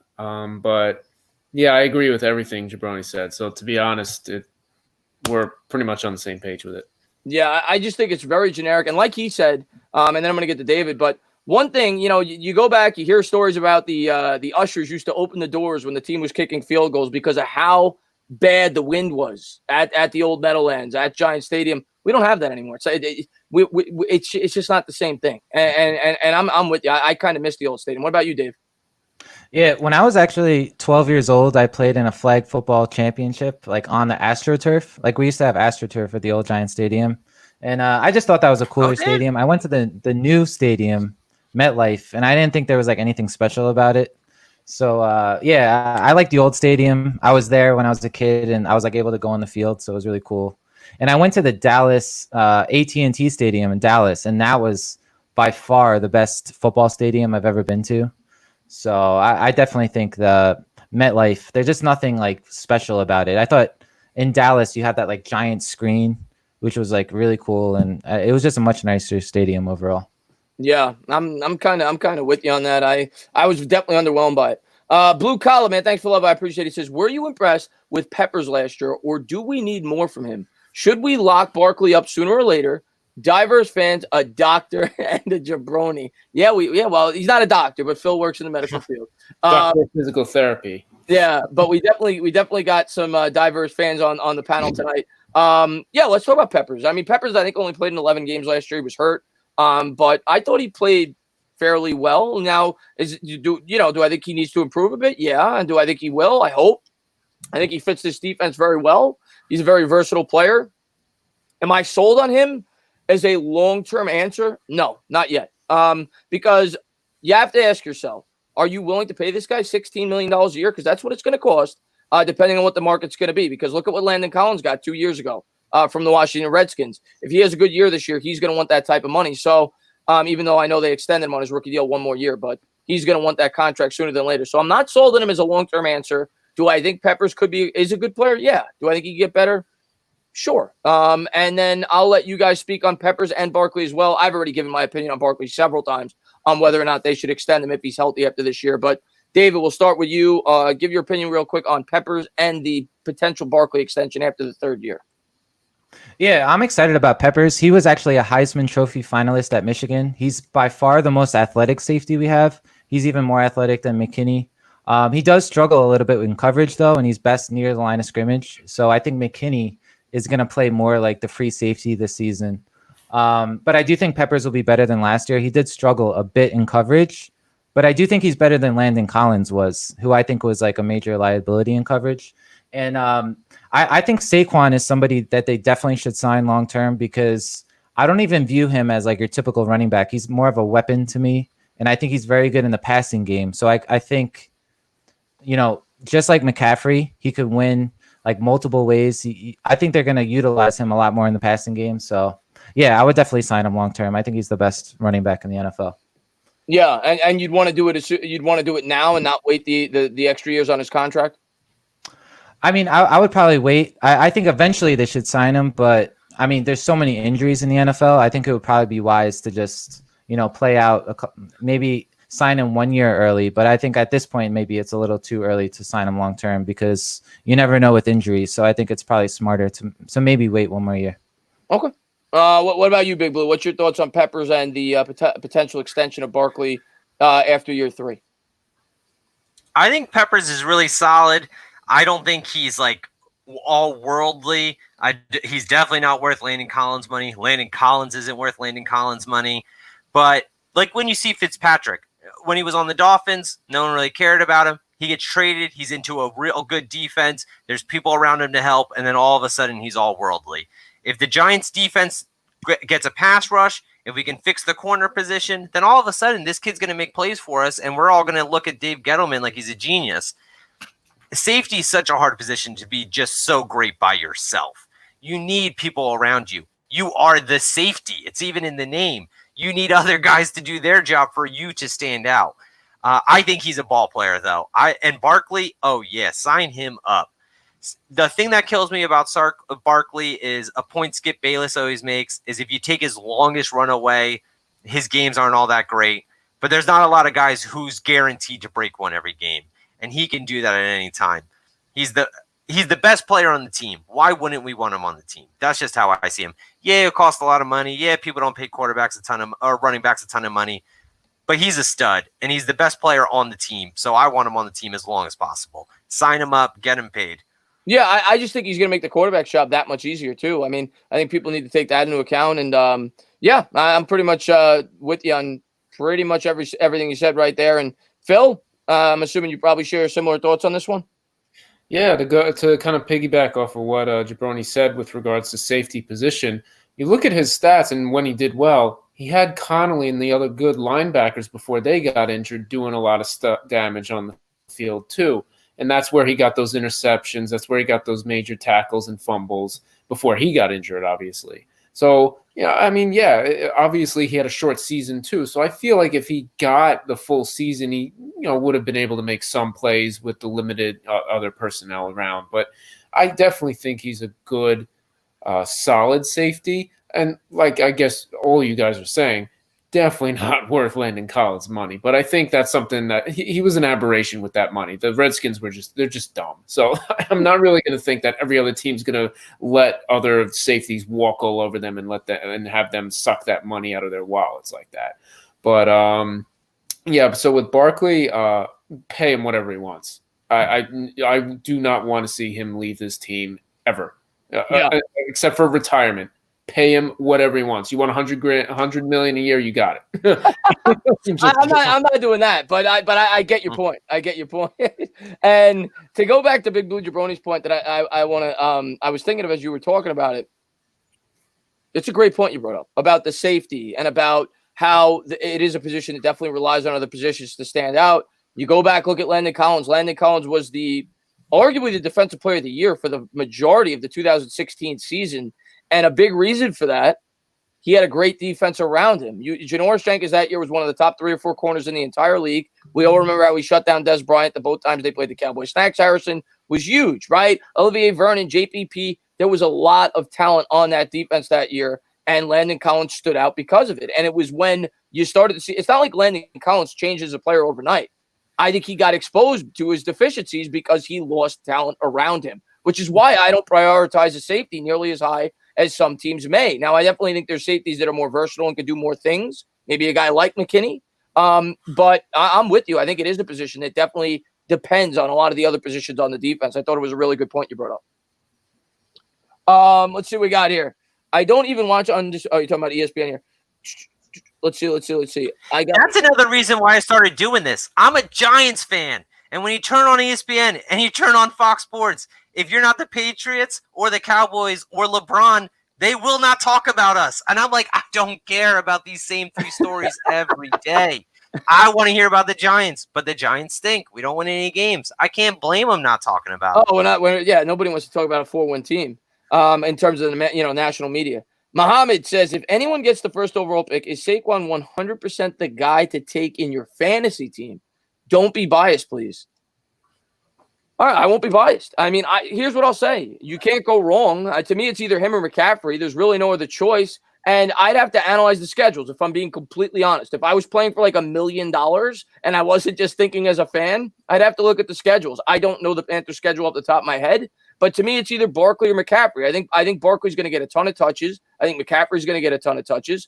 The one thing I would say with McCaffrey, the guy had over, 400 touches last year. A lot of times a running back will not have as good of a year the next year after they have that kind of workload. Barkley didn't have a workload like that. Of course, he's coming off an injury, but I think Barkley's going to be used a lot in this offense. But you can't go wrong with either guy. I think both of them are going to have great years. If it was me, I'm taking Saquon Barkley. And I know I'm a Giant fan, but I just think in this offense, the way he's going to be utilized, I think he's going to have a big year for the New York Giants. I really do. Not to mention it's kind of a contract year. I was talking about him getting extended. You look at Christian McCaffrey. Most running backs get extended after their 3rd year. So all that being said, I expect huge things out of Barkley this year. But I'll let you guys answer real quick. First pick in fantasy, are you taking Barkley or are you taking McCaffrey? David, go ahead. I would take Barkley. Like you said, we have a really tough schedule. So the first 3 games, we play Pittsburgh, then the Bears, in Chicago, and then San Francisco, who had the best defense in the NFL last year. So, I wouldn't be discouraged if he gets off to a slow start, but I do think he's the best running back in the NFL. I think he's going to catch the ball more. In his only healthy season in his rookie year in 2018, he led the NFL in yards from scrimmage. And I think he could even challenge Chris Johnson's record for most yards from scrimmage, because I do think he's going to catch the ball a lot more this year. We don't have a true number 1 receiver. So I think we're going to use him a lot more in the passing game. So I would definitely take Barkley, especially in PPR, because he's going to catch the ball a lot. So yeah, I would take Barkley. One thing I will say though, McCaffrey gets a lot of catches too. Yeah. McCaffrey is like a beast in fantasy. I just think that highly of Barkley. I just think he's. I'm with you. I'm taking like Barkley too. like the way he's like worked out this offseason and like how big he is. I think that's going to help him a lot. He's going to be like more explosive. So yeah, it's a tough decision though because McCaffrey is also good. Yeah, I'm with you though. I think I'm going with I'm taking Barkley as well. Big Blue, what about you? First pick, who are you taking? I'm taking Saquon because it's him and Caffrey. It's a toss-up. And I'm going to watch every Giants game this year. So I'm going to be watching Saquon Barkley, and that's the guy I'm going to be cheering for. I'm not going to turn on like a Carolina game because, I have Christian McCaffrey going. Like, whatever, if there's no other games on or they play in prime time, of course I'll watch it. But I want to cheer for a Giant. I want my guy to do well. Yeah, absolutely. What about you? And before I ask Phil, one thing I will say, though, and I see Rudy popped in the chat. I want to say hello to Rudy. Great subscriber of mine. Thank you for being here. One thing I'll say about picking Giants, part of me hates doing that because it kind of ruins the game for you in a way. And that's part of the thing that I hate. I love playing fantasy, but at the same time, when I'm watching the Giant game, I want to watch the game as a fan. I want to watch the game. But when you have a player in the Giants in the back of your head, you're like, oh, I hope they throw this pass to Saquon Barkley. So I have found in the past that I almost try to, I never pick Cowboys and Eagles. But I don't always like to have players on my team when it comes to fantasy for that reason, because it kind of ruins the viewing experience a little bit. Like if the Giants win the game, but Barkley has 10 yards and you have Barkley on your team, like, oh, that sucks. So I've always thought that way. And I know that's kind of unconventional. People like to have the guys from their teams, but I've always just a little different line of thinking there. Phil, what about you? Who are you taking with the first pick?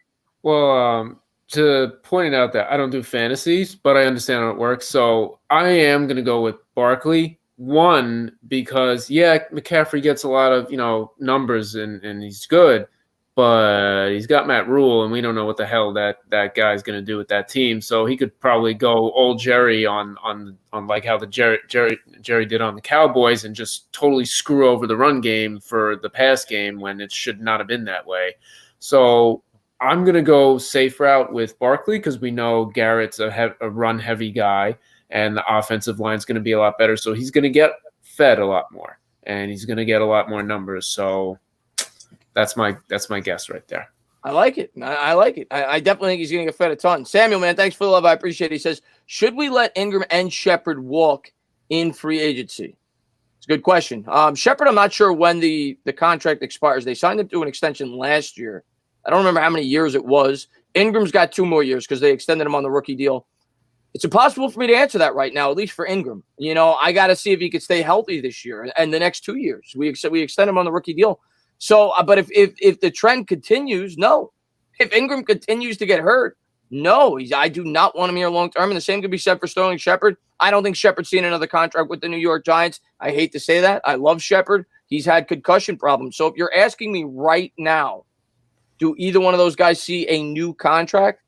I'd be on the side of no. I don't think either one of them will be here long term, but it could change. If Ingram stays healthy this year and has a big year, my opinion could change on that. But the other thing you got to take into account, Ingram's going to cost a lot of money if you want to keep him here. And there's a lot of players on this team that we're going to need to keep. Guys like Dexter Lawrence, guys like Daniel Jones, guys like Saquon Barkley. You could have a guy like Caden Smith be a suitable tight end that you don't have to pay $15 million a year, which is at that point probably what it's going to cost to pay Evan Ingram if he remains healthy, a playmaking tight end. So all these things need to go into account. But if you ask me right now, I would lean no. I would lean that Evan Ingram will not be in the long-term plans for the New York Giants. But I'm curious to get David's take. Yeah, I actually, if I had to choose between the two, I would pick Sterling Shepard. And I think most people would disagree with me, but I posted a highlight clip recently of Saquon Barkley in 2018 had 9 runs of 40-plus yards. And on a lot of those runs, Shepard was like downfield making awesome blocks, and he's a very good run blocker. So I feel like with the team that we're kind of building, we picked 3 offensive linemen. I know run blocking for a receiver is not the most important thing, but he is a very good run blocker. He's a very good slot receiver. I think when Tate is not on the team anymore, he could like slide right into the slot. And Ingram, like you said, he's not the best blocker. He's probably going to be really expensive. So I think I'm really high on Caden Smith. I think Caden Smith is a better, all-around tight end. So I would definitely pick Shepard if I could choose between the two, because I don't see us having both of them long-term because you can only pay so many guys. Yeah, I'm kind of with you on that. If they both remain healthy, I think I would lean more towards Shepard myself. Again, I don't know when that contract expires. Jabroni, what about you? What's your take on those two? I think by the end of the year, Caden Smith is our starting tight end. Because when you've been in the league as long as Jason Garrett, he's going to look for players that he has had success with. And when he lines up Caden Smith and he lines up Evan Ingram, he's going to go, that guy. That guy looks like Jason. Guy looks like Jason Witten. He's not all that fast, but somehow he gets open. He doesn't have that great of hands, but he catches it on third down. That's all we need out of our tight end. Yeah, Evan Ingram makes the cute one-handed catch. He can go 80 yards down the sideline, but he's always hurt, and he never makes these plays. That's why we all hate him. Caden Smith makes no money. He can block, and all I need him to do is catch the ball on third down. He did everything in my mind last year to show that he's going to be the guy. And I think when Jason Garrett just sees him, he's going to be like, I can make him this. You see, Dallas had Blake Jarwin last year. Everyone says the guy's as talented as ever. He's faster than everyone. He's so athletic, but they didn't use him. Good points you bring up. Really good point. I'm with you. You look at the Giants. The years we won the Super Bowl. So who's playing tight end? Kevin Boss. Jake Ballard. Jake Ballard. Shockey got hurt. Shockey got hurt. So I'm with you, man. I've always been of the mindset of I'd rather have the more well-rounded tight end, especially when you factor in, like I said, if Ingram's healthy, you're gonna have to pay top dollar. And I don't believe in paying top dollar at the tight end position. Phil, what about you? What do you think? Well, when we're talking about Ingram, you of all people, Chris, know how I feel about Ingram. I call him Mr. Glass for a reason. Yeah. And just coming from my perspective in physical therapy, the injuries that these guys get are very, they're damaging, and they take a long time to actually fully heal. These are not like injuries you can just get surgery on and be back in like a couple weeks. No, you got to rehab them for months, and they don't do that in the NFL. So a guy like Ingram, who doesn't have the physique to handle what a real tight end should handle with blocking, and is only really good for like running like a wide receiver, he's going to get injured this year. He's going to be injured by the third game, if not midseason. Guaranteed. He's going to get injured again. I'm not even like going to be surprised. I know what's going to happen. With Shepard, though, oh, and by the way, I want him gone. I don't want Ingram at all. But with regards to Shepard, I feel bad for the kid because honestly, concussions can happen to anybody. It doesn't really matter what your physique is. And yeah, he's a good receiver. He really is. But concussions, you only have one, you get another one. It really messes up your brain, so you're not able to fully get back. That once you damage your brain is damaged, and whatever it is, you don't heal from that. So I don't think either of them are going to be back, to be honest. And to add it even better, more insult to the injury, they're both Reese guys, so I already can picture Gettleman looking to get rid of him anyway with that staple on it, because he's he wants to put his stamp on the team. He's not going to let these superstars get all the credit and be like, oh, wait, those are Reese dudes. Nah. Good call. Yeah, I agree. I don't think either one will be in the long-term plans. Like I said, I think, Shepard obviously got his contract extension, but I don't see him getting another one. And I don't think Ingram will be in the long-term plans. I agree with you guys.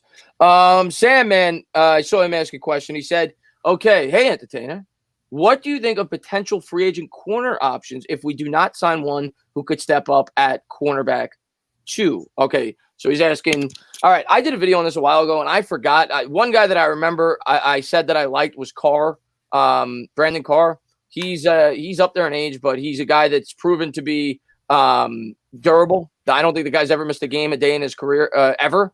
So that is a guy that I've talked about that'll be cheap. There were a couple of other guys. I just can't remember off the top of my head. I honestly don't think they're going to go the free agency route at corner. I think they're going to go with maybe they bring one guy in, but I think the starter is going to be either Sam Beal or Julian Love on the outside. That's what I think it'll be if it's not Baker. And I don't think it will be at this point. So I think you're looking at Love or Sam Beal getting that first crack on the outside. Maybe they bring in a veteran to keep competing camp, but right now I think the favorite's going to be one of the guys that they drafted. And hopefully it's Beal. Beal was drafted to be a starting quarterback, but the guy's had so many injury problems, hasn't been able to stay on the field. When he was on the field last year, he got cooked. I'm curious to get your guys' thoughts. Do you think they'll go with an outside guy, a free agent late in the game like this? Logan Ryan is a guy that people bring up, but Logan Ryan's going to cost too much money. We don't have the cap space to do it. Plus, he's more of an interior cornerback. But do you guys, what do you guys think? Do you think they might bring in a veteran to try to take over that spot, or do you think they go with somebody on the team? I think one possibility, because like in the beginning of the show, we talked about Nate Solder possibly opting out for the season. And I'm not exactly how it would work with the cap, but if he opted out and then that freed up money this year, it's a possibility. Maybe we could get Logan Ryan, because it is interesting. Like, he's such a good cornerback. He's very good in the slot, but he could also play on the outside. It's interesting that he's still a free agent. And also Dre Kirkpatrick, who's an Alabama guy, so he might have some ties to Joe Judge. And he's a little bit better on the outside. So those are two possibilities, because I think with players possibly opting out and then the salary cap fluctuating, there could be possibilities of like maybe there's more money for these free agents you would think like are too expensive. So that was just something I thought about. I didn't even think about that, because when I made that video, the opt-out wasn't even a thing. That's a great point you bring up about Nate Solder, because he's definitely a very realistic possibility of a guy that could opt out. And then the question becomes, how does it work with the salary cap? But good point you brought up there. Big Blue Jabroni, what about you? You think they bring the starters favorite to be someone on the roster, or bringing somebody in? Well, the whole thing that Joe Judge has been preaching is everyone's got a blank slate. So if he brings in a veteran corner right now without seeing the guys, he's going to kind of contradict himself. He's got to get to camp first. He's got to see if anyone can play. If Sam Beal's healthy, we had a first-round grade on him. If he can play, he should get a shot at it. I love Julian Love, youngest Giant on the team last year. If he gets it, he can get a crack at it. If he can play, he can play. I think we should only sign a free agent corner if once we get into camp, we see these guys and we go, you know what? We need a corner, unfortunately. But I don't think we're in a rush right now. Corners are going to get cut during camp. There's a lot of guys out there who play football for a living. We can find one if we need one. Ideally, we won't. Ideally, Baker's back and this whole thing blows over. But I think you got to give a crack to the guys on the roster first, especially if this is the message you want going forward. Love the answer. What about you, Phil? What do you think? So realistically, I think exactly what Jabroni said. Judge is going to give his guys the chance to prove themselves. I mean, correct me if I'm wrong, but isn't Corey Ballantyne still on the team too? Yeah, he is. Shot. I love his story. I'd love to see that guy succeed, like kind of like a Victor Cruz kind of like scenario where he just blows up out of nowhere.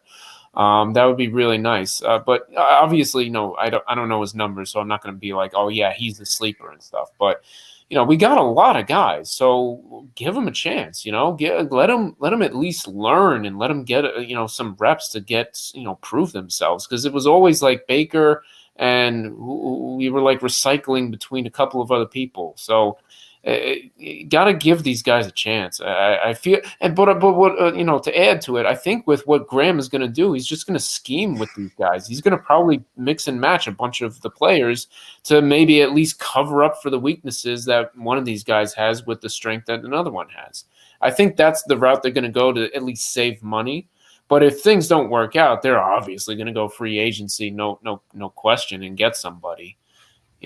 Yeah, I agree with you guys. I think the favorite's got somebody on the roster. I don't think that their first option is going to be go free agency. I could see them bringing in a free agent just to add depth and maybe a guy that competes for that role. But I think the favorite to be the starter right now is somebody that's on the roster, whether it's Julian Love or whether it's Sam Beal. I think those are the two most obvious. Darnay Holmes is a possibility as well. He played outside in college, but I think they drafted him and they came out and said they thought he'd be a nickel corner. So. We'll see how it plays out. But yeah, if Baker's not here, I think it'll be somebody on the roster. But they could go out and get a cheap free agent. I wouldn't rule that out either. Zuhad, thank you so much for love. I appreciate it. He says, how will the 2020 draft class factor into the depth chart, y'all? By the way, PFF rated Love as the most underrated New York Giant. Yeah, I made a video on that. I love Love. I made a video on the most underrated Giants, and I just found it hard to put him in there because the guy only played 4 games. But I like Love. Love had a really strong PFF grade, really good player. As far as the 2020 draft class, it factors into the depth chart. Okay, here's what I'll say about the 2020 draft class. I think this draft class was as much about the future as it was about the present. I think there's a lot of guys that they drafted that are going to have a very small impact on this year's team. I thought it was forward thinking. Shane Lemieux, good chance he doesn't play this year. It's a good chance he's your future guard if he doesn't win that center position, right?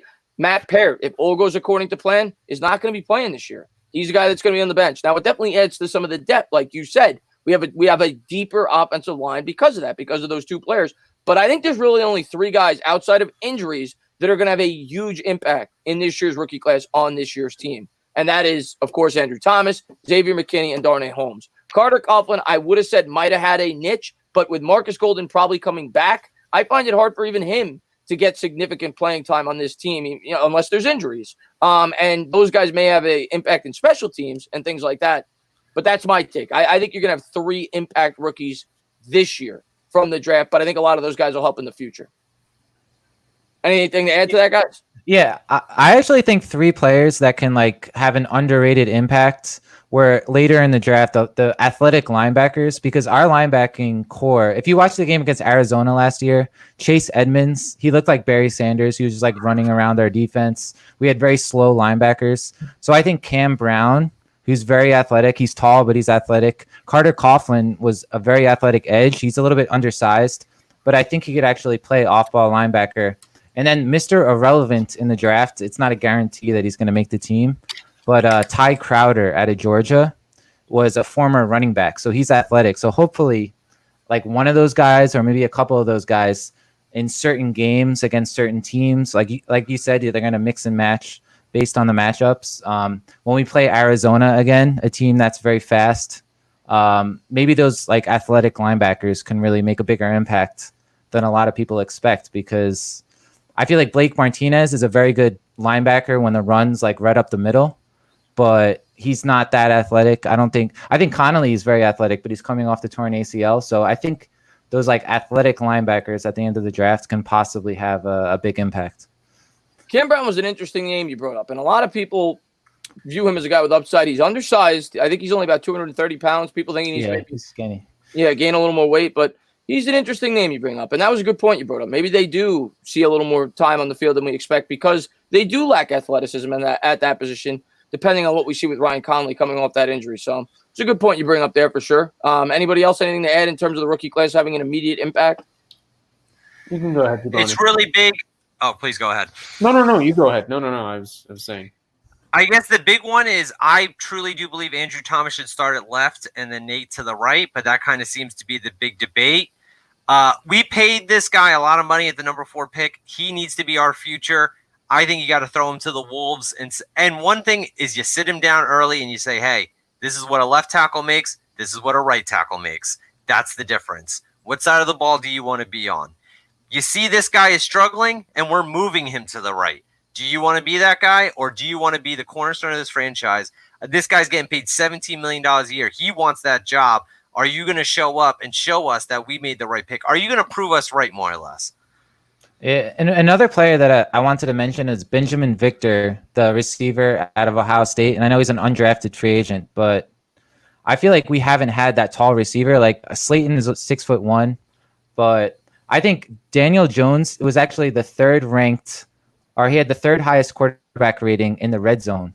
So I think with a tall receiver, he could actually be really deadly in the red zone. And Benjamin Victor, I mean, his body type is a little bit like Plaxico Burress. I'm not going to say he's the same type of player, but I feel like he has a very good chance of making the team just because he's tall and we don't have tall receivers. So I think he's somebody that could make an impact. It's not a guarantee, but I got another one for you. Sills. For the same reasons you just said. Nobody talks about the guy. He was an undrafted free agent last year, wide receiver out of West Virginia. The guy had 35 touchdowns in his last 2 years at West Virginia, proven to be a red zone target, the type of receiver we could use.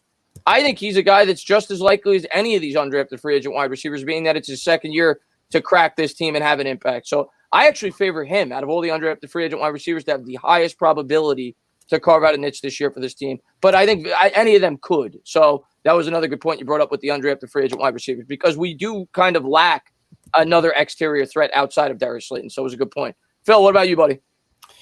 Well, I'm going to make a point. Last year when we had Connolly, he just blew up onto the scene. So, I'm going to, think that it's important to not just label it as 3 guys. Some of those guys those linebackers that we got could probably really do some damage on that defense if we got the right kind of system for them.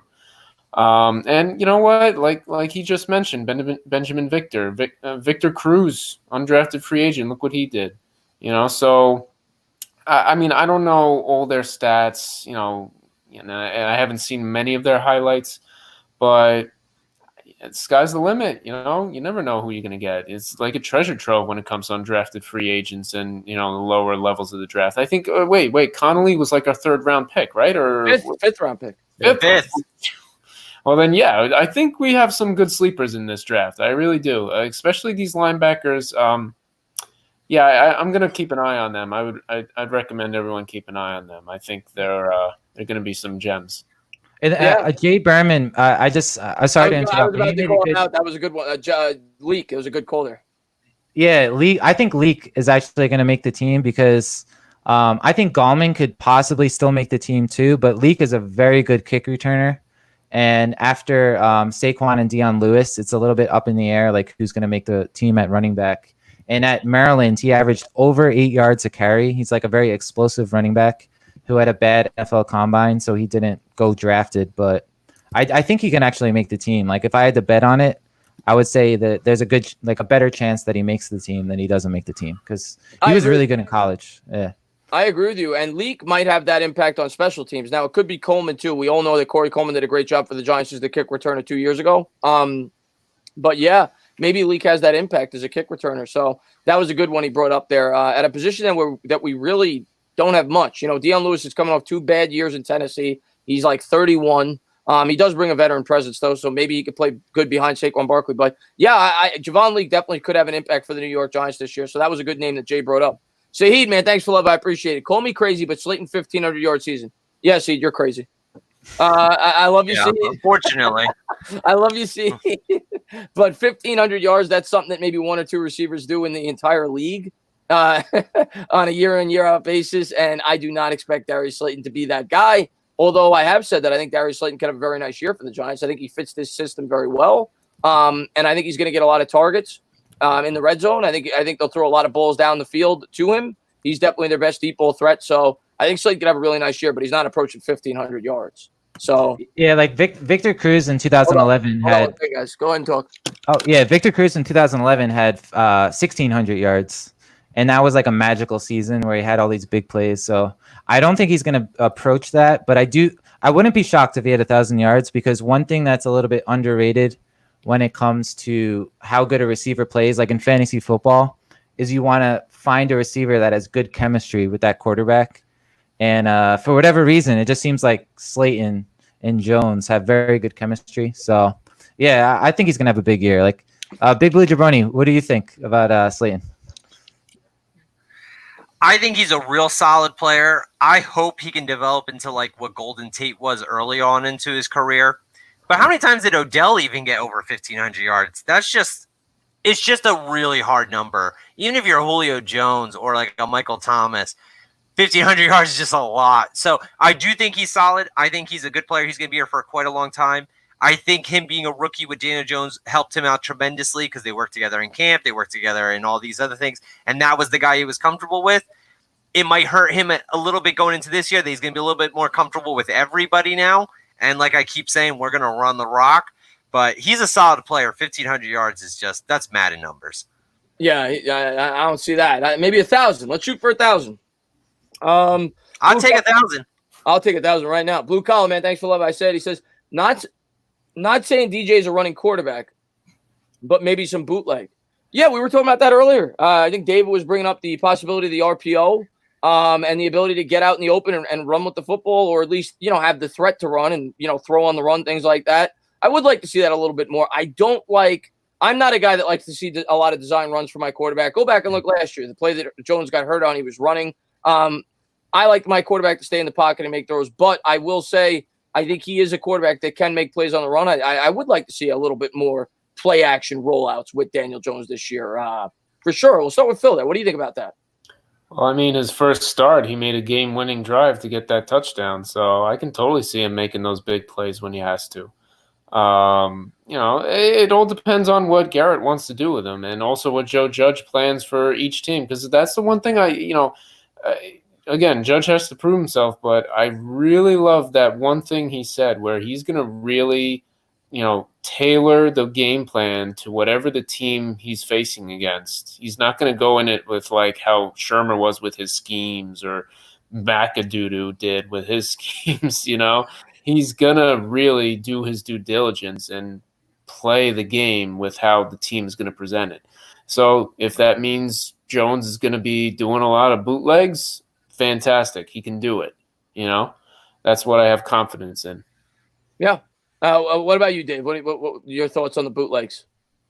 Yeah, there was the touchdown that everybody knows about. Big Blue Jabroni was at this game. The game-winning touchdown against Tampa Bay. Daniel Jones ran over 19 miles per hour. It was actually one of his faster games. I don't know. Could you guys still hear me? I hear you. You're breaking up a little bit, but I hear you. Oh, okay. Yeah, I mean, I definitely like to see him run a little more. But I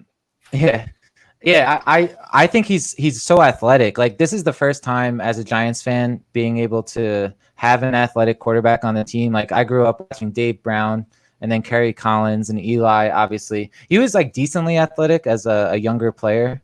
But it's nice to have an athletic quarterback. Like you said, I don't like the designed runs because you're just putting him in harm's way. And if you remember, Andrew Luck is a player that took such a beating, a bad offensive line. So I am worried if they do decide to run a little bit more with DJ that he's going to take like a pounding, because he has added some muscle, but he's not like the biggest quarterback, and he had that injury last year. So I would like him to run as long as they do it in like a smart way. Yeah, I'm completely with you on that. I am not a fan of design runs, but I do think one of his strengths is being able to go out and make plays with his feet and maybe throw on the run, create plays that way, extend plays. But I don't want to see a lot of design runs. I'll say that. What about you, Big Blue? Not only does bootlegging let him show off his legs a little, it helps out the offensive line.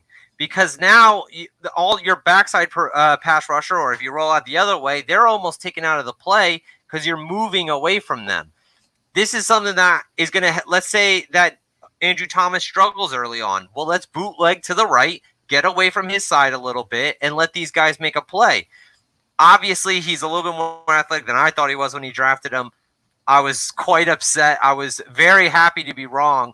But he can move. He's got a little bit legs to him, but that's not what I want. I don't want him to be running RPOs and him trying to run for 100 yards. It's not his game. It's not what we're built for. But I do want to see a lot of bootleg. I want to see that the pocket move around him, and I want to see him move if he works that hard on being that quick, then let's use it. Yeah, I'm with you. I said use the strength, but don't overuse it. I'll say that. And Diehard Giants, I got to do it. Thank you so much for the $10 super sticker. I appreciate that. There you go. There's a little thumbs up. Thank you very much, Diehard Giants fan. I appreciate the love. Thank you very much. And we'll see. And thank you guys. By the way, thank you to all my mods for posting my links and their links. So if you guys haven't done so, please subscribe to Giants Alliance. Diehard Giants fan posted it right there, along with Big Blue Jabroni. He posted it right there. So thank you guys. Post that. Mike's posted my Discord. You can follow me there. And anybody that may be a movie fan, I'm going to be streaming probably twice a week. I did one today, talking movies. So go on over there, check that out as well. Diehard Giants fan posted that link. So thank you to everybody for being here. I really appreciate it. We're going to wrap this up in a couple minutes. We've been live. It's 11:27. These guys got to get some sleep. I don't sleep, but you guys got to get some sleep. So we're going to wrap this up in about, 5-10 minutes. But I just want to say thank you to everybody for being here. I want to say thank you to the guys that are on the panel, everybody that came on. I love doing this. This is a lot of fun for me. Thanks, thank you to all you guys for coming on. Phil, Dave, and Big Blue Jabroni. Love all you guys. Thank you guys for coming on. And, looking forward to getting to talk to you guys more in the future. Absolutely. This has been awesome. Thanks again for having me on. Yeah, man. You guys have done a great job tonight. You really have. Let's see what we got here. Great. I appreciate that, Diehard Giants fan. Great panel. Chris enjoyed this. Hey, Joe Oddman. You guys have asked some great questions, and we're going to try to get a couple more. Jay, man, have a great night, man. Thank you for being here. I appreciate it. But yeah, I'll try to answer a couple more, and then we're going to wrap it up. So you want a Michael Vick? Fabian said, no, I think we want the opposite of a Michael Vick. Michael Vick is the last thing I want. I don't want a guy. I don't want Lamar Jackson. Lamar Jackson was fantastic last year for the Baltimore Ravens, and he might be fantastic for the next couple of years. I don't believe in the durability in a quarterback like that, the guy that's going to take the hits that guy's going to take. So, no, Michael Vick is the exact opposite of the type of quarterback that I would want. It might be great for short-term success, but you're not going to have a long career. The guy's going to get hurt. He's not going to be able to be, he's not going to stay on the field year in and year out. So, plus, as he gets older, you got a guy like Vick and Jackson rely on their legs. What happens when they lose a step? When they turn 29, 30 years old, they're not the same quarterback. Holmes Pro comparison. I get asked this all the time by Nikki. I don't have one. Dave, can you think of a pro comparison for Darnay Holmes? Yeah, that's a good question. He's very like sturdy. He's a very good run defender, and I've noticed that Dave Gettleman always picks cornerbacks that are good against the run. Like DeAndre Baker was actually very good against the run. Logan Ryan is somebody I think of just because he is a free agent, but he's somebody that's better in the slot, but he can also play a little bit on the outside, and he's like a very versatile player, a smart player who played in New England. And Darnay Holmes, like he plays chess as one of his hobbies, and he says that like it helps him become like a better cornerback. And I think he graduated in like 2 or 3 years from UCLA. So he's a very smart player. So yeah, I would say like Logan Ryan because they have like similar body types. They're both better like on the inside. So yeah, that's what I could think of. Yeah, I think it was 2.5 years. He graduated in UCLA. Really smart guy.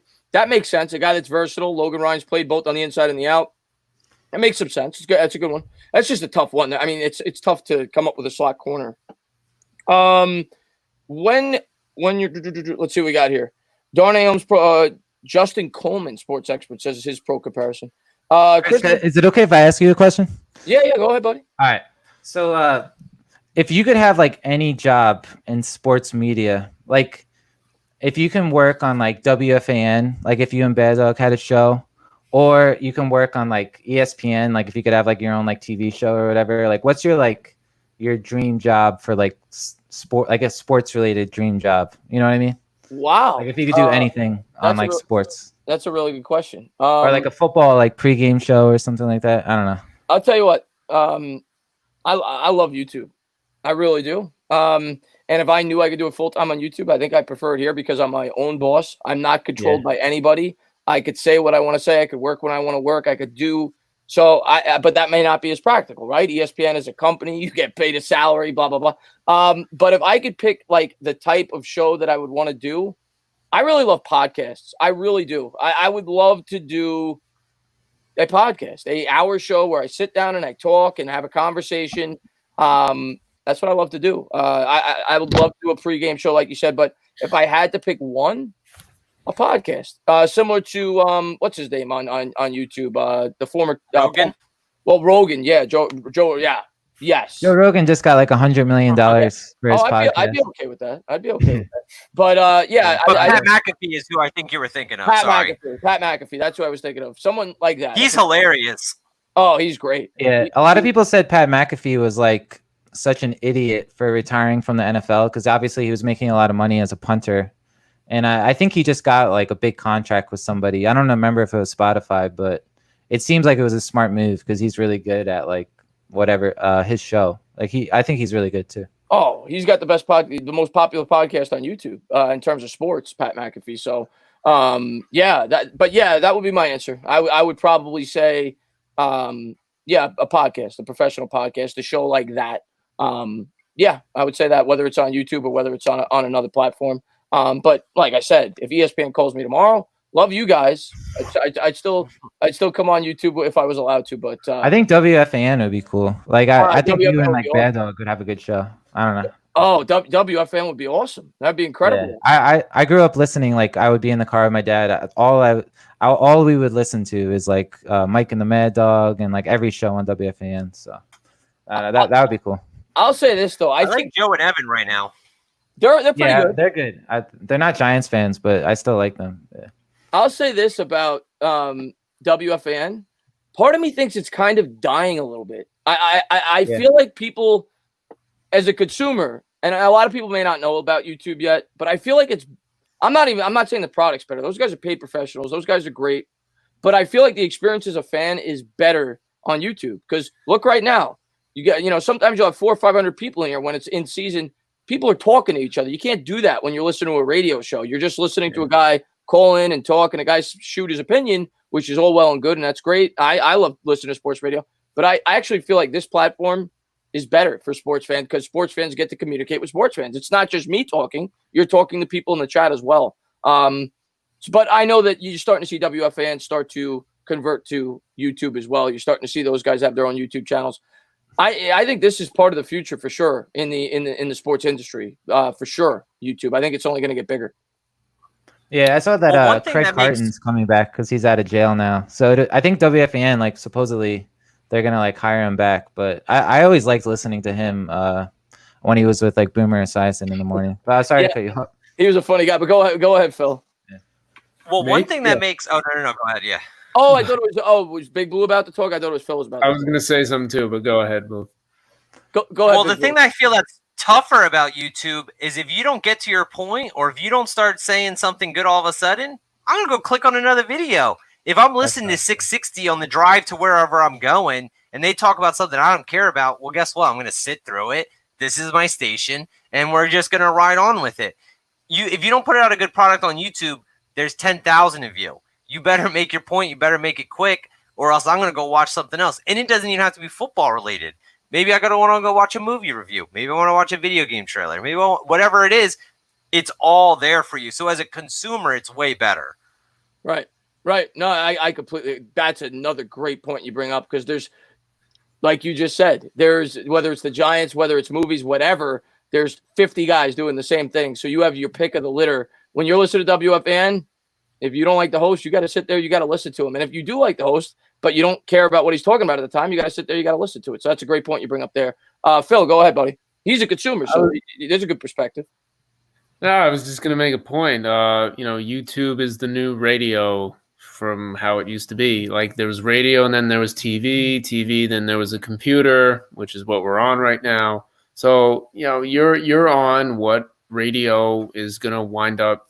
So, the radio stations are now. You're the future radio station, because now we get selections. People want options. If you have options, people are going to go to it. There used to be tons of radio stations, in the past, but then most of them died, and then you got what they have, the ones that they have now. So it's like, it's just the way it is. If you survive, you're going to do really well, and then you have a little monopoly for yourself. It's kind of I agree. Whether it's YouTube or whether it's other platforms that, have sports podcasts, stuff like this, I agree. I think this is definitely the future of sports talk. I'm not saying WFN is going to die. I don't think it'll ever die, but I do think that there's definitely a growing. It's not shrinking on YouTube. I think it's only going to get bigger. But I got a couple of donations. I just want to get to these real quick. Jeremy, man, thank you so much for love. I appreciate it. DeAndre Baker is a GOAT, better than Tom Brady. Okay. Troll. Yeah, I'm going to say no on that. And Sincere Blue, man, thanks for love. I appreciate it. He says, Sam Beal is slept on, in my opinion. He will start this year. I'll tell you what. I think everybody's saying Julian Love, and I think it's an open competition there, but I kind of agree with you that I'm slightly leaning, if he's healthy, Sam Beal to be the starter if it's not going to be DeAndre Baker, just because he's meant to play on the outside. If he stays healthy, hopefully he's good. He wasn't very good last year for the Giants, but he's a guy like somebody said, I think it was David or Big Blue. I think it was Big Blue Jabroni said we had a first-round grade on him. So hopefully he pans out for us. That's all I could say about that. But yeah, I think I would say he's a slight favorite to be the starting corner if Baker's out. And Tristan, man, thanks for love. I appreciate it. Daniel Jones slides like a pro swimmer diving. A lot of rookie quarterbacks struggle with sliding early on in their careers, and that's something that I'll have to get better at. One guy that was always really good at that was, is really good at that, Russell Wilson and Steve Young. I thought were always really good at knowing when to get down, how to protect their bodies, and that'll be something that Daniel Jones has to definitely work on. But any other questions for me, guys, that are on the panel before we wrap it up? That was a really good question by Dave. Yeah, I think just one more point about the car, like listening to the WFAN. Like with the newer cars, they have the options to listen to podcasts and even YouTube. Like I have YouTube Premium, so sometimes if I'm walking my dog, I listen to you or Bad Dog's video, and it's kind of like a podcast, but I could still listen to it in my headphones. But I don't know. I'm just going off on a tangent. I don't know if that's making sense. No, not at all, man. Not at all. I think that's the attraction of YouTube and podcast in general, not just YouTube podcast. It's super convenient, and you can pick who and what topic you want to listen to. You could jump around. So I think that's the attraction. And like I said, you get to conversate with other fans. What's better than that? But anything else? Big Blue, Phil, you got some questions? I got one, yeah. I mentioned it, I think it was the last time I was on maybe your Q&A or something. You were live. I asked a question. with regards to how things are going with, things opening up in New York, you still looking to like get a, gathering where you can go to a bar or something like that with, your followers, subscribers in New York? Yeah, I'll tell you this right now. I don't know if that's going to be realistic this year. Yeah. We're gonna have to wait and see how everything pans out. But that's definitely something I'm going to do in the future. I did it last year. It was a slight meetup. It wasn't organized well at all. But I'm definitely going to have a lot of meetups as the channel hopefully grows and we get more people on the channel in season with sports and everything like that. I would love to be able to go to a road Giant game every year, a home Giant game, 2 games a year. I would love to go to sports bars to watch the playoffs, whatever. Those are definitely things that I plan on organizing as the channel gets bigger. Other ideas I have, like I watch a lot of sports on YouTube. Knicks Fan TV, I'm a huge Knicks fan, so I watch him whenever I can. He does like on-site interviews, not specifically with players, but he'll be at Madison Square Garden and he'll talk to fans outside of the Garden. Stuff like that is stuff that I'd like to add to the channel, whether I'm in the city or whether I'm at a Giants game and talking to fans. So those are like little things I plan on adding. But yeah, definitely the get-togethers are definitely stuff that I want to add to the channel, whether, like you said, it's at a bar, whether it's at a game, 100%.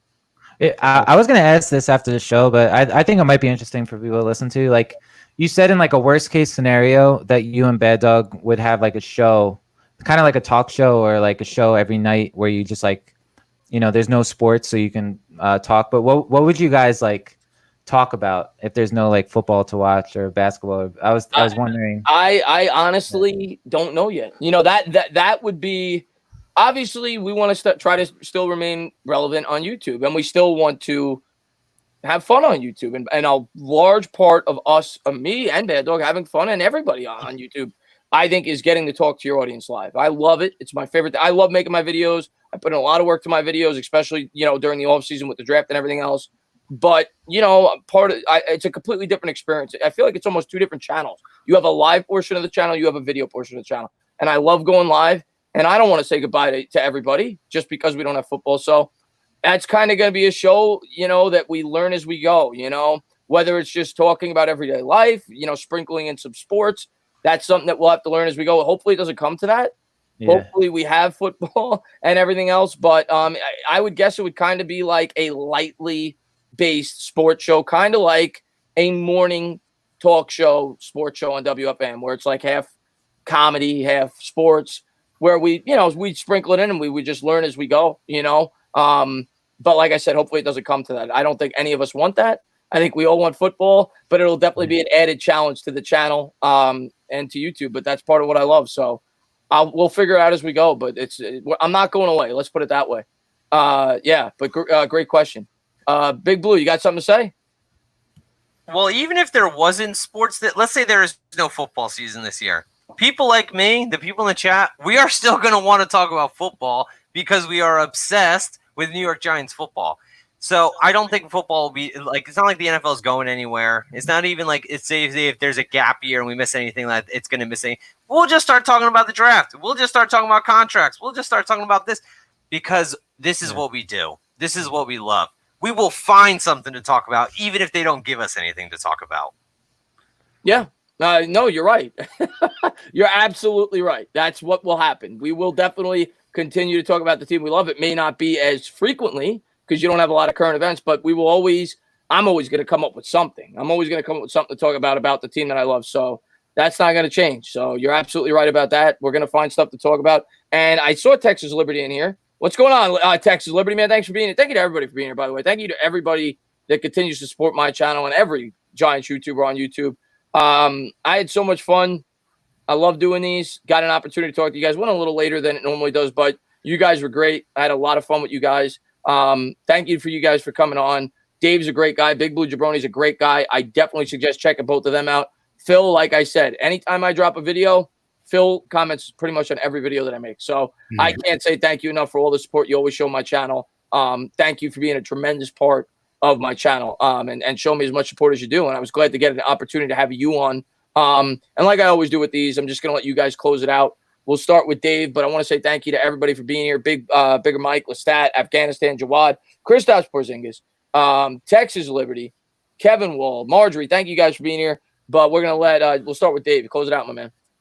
Yeah, I really appreciate you letting me on the show, and I always watch these streams, so it's cool to be on it. And yeah, it's so much fun when you have so many people in the chat as well. But yeah, my YouTube channel, I post like a highlight video every morning, so it's usually like an old video of like Eli Manning or an old Giants player, but recent players too.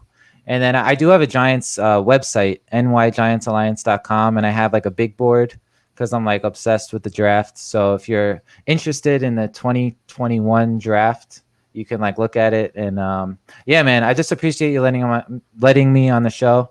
It's been a lot of fun, and I can't thank you enough. Thank you. Yeah, no, man, thank you for coming on, man. You were tremendous tonight, so thank you for coming on. Big Blue Jabroni, go ahead, my man. Thanks again for having me on. I had a great time. Also, on Sundays from 12 to 1, I'm going to start a show called Sunday Snap Count. Ideally, I want it to bleed into the regular season, and then I want to do a little bit of prediction show before the games all start. Hope to see you guys there. Hope you guys check out the channel, and thanks again for having me on. Absolutely, man. Yeah, definitely go check him out, and maybe I pop on that show and maybe get some of my followers to come over there when you started if you want to have me on. So definitely let me know. I'll be there Sunday if you're ready. I'm on. If you want to have me on, I'm on. Let's do it. Sunday, I'll be on your channel, and I'll tell my subscribers. Thank you very much. To go on over there. So good luck with the show, man. Thank you so much for coming on. Fabi, you have a great night, my man. Phil, go ahead and close it out, my man. Well, to first, thank you guys for joining us. Dave and Big Blue, I subscribed to you while we were, going through all our stuff.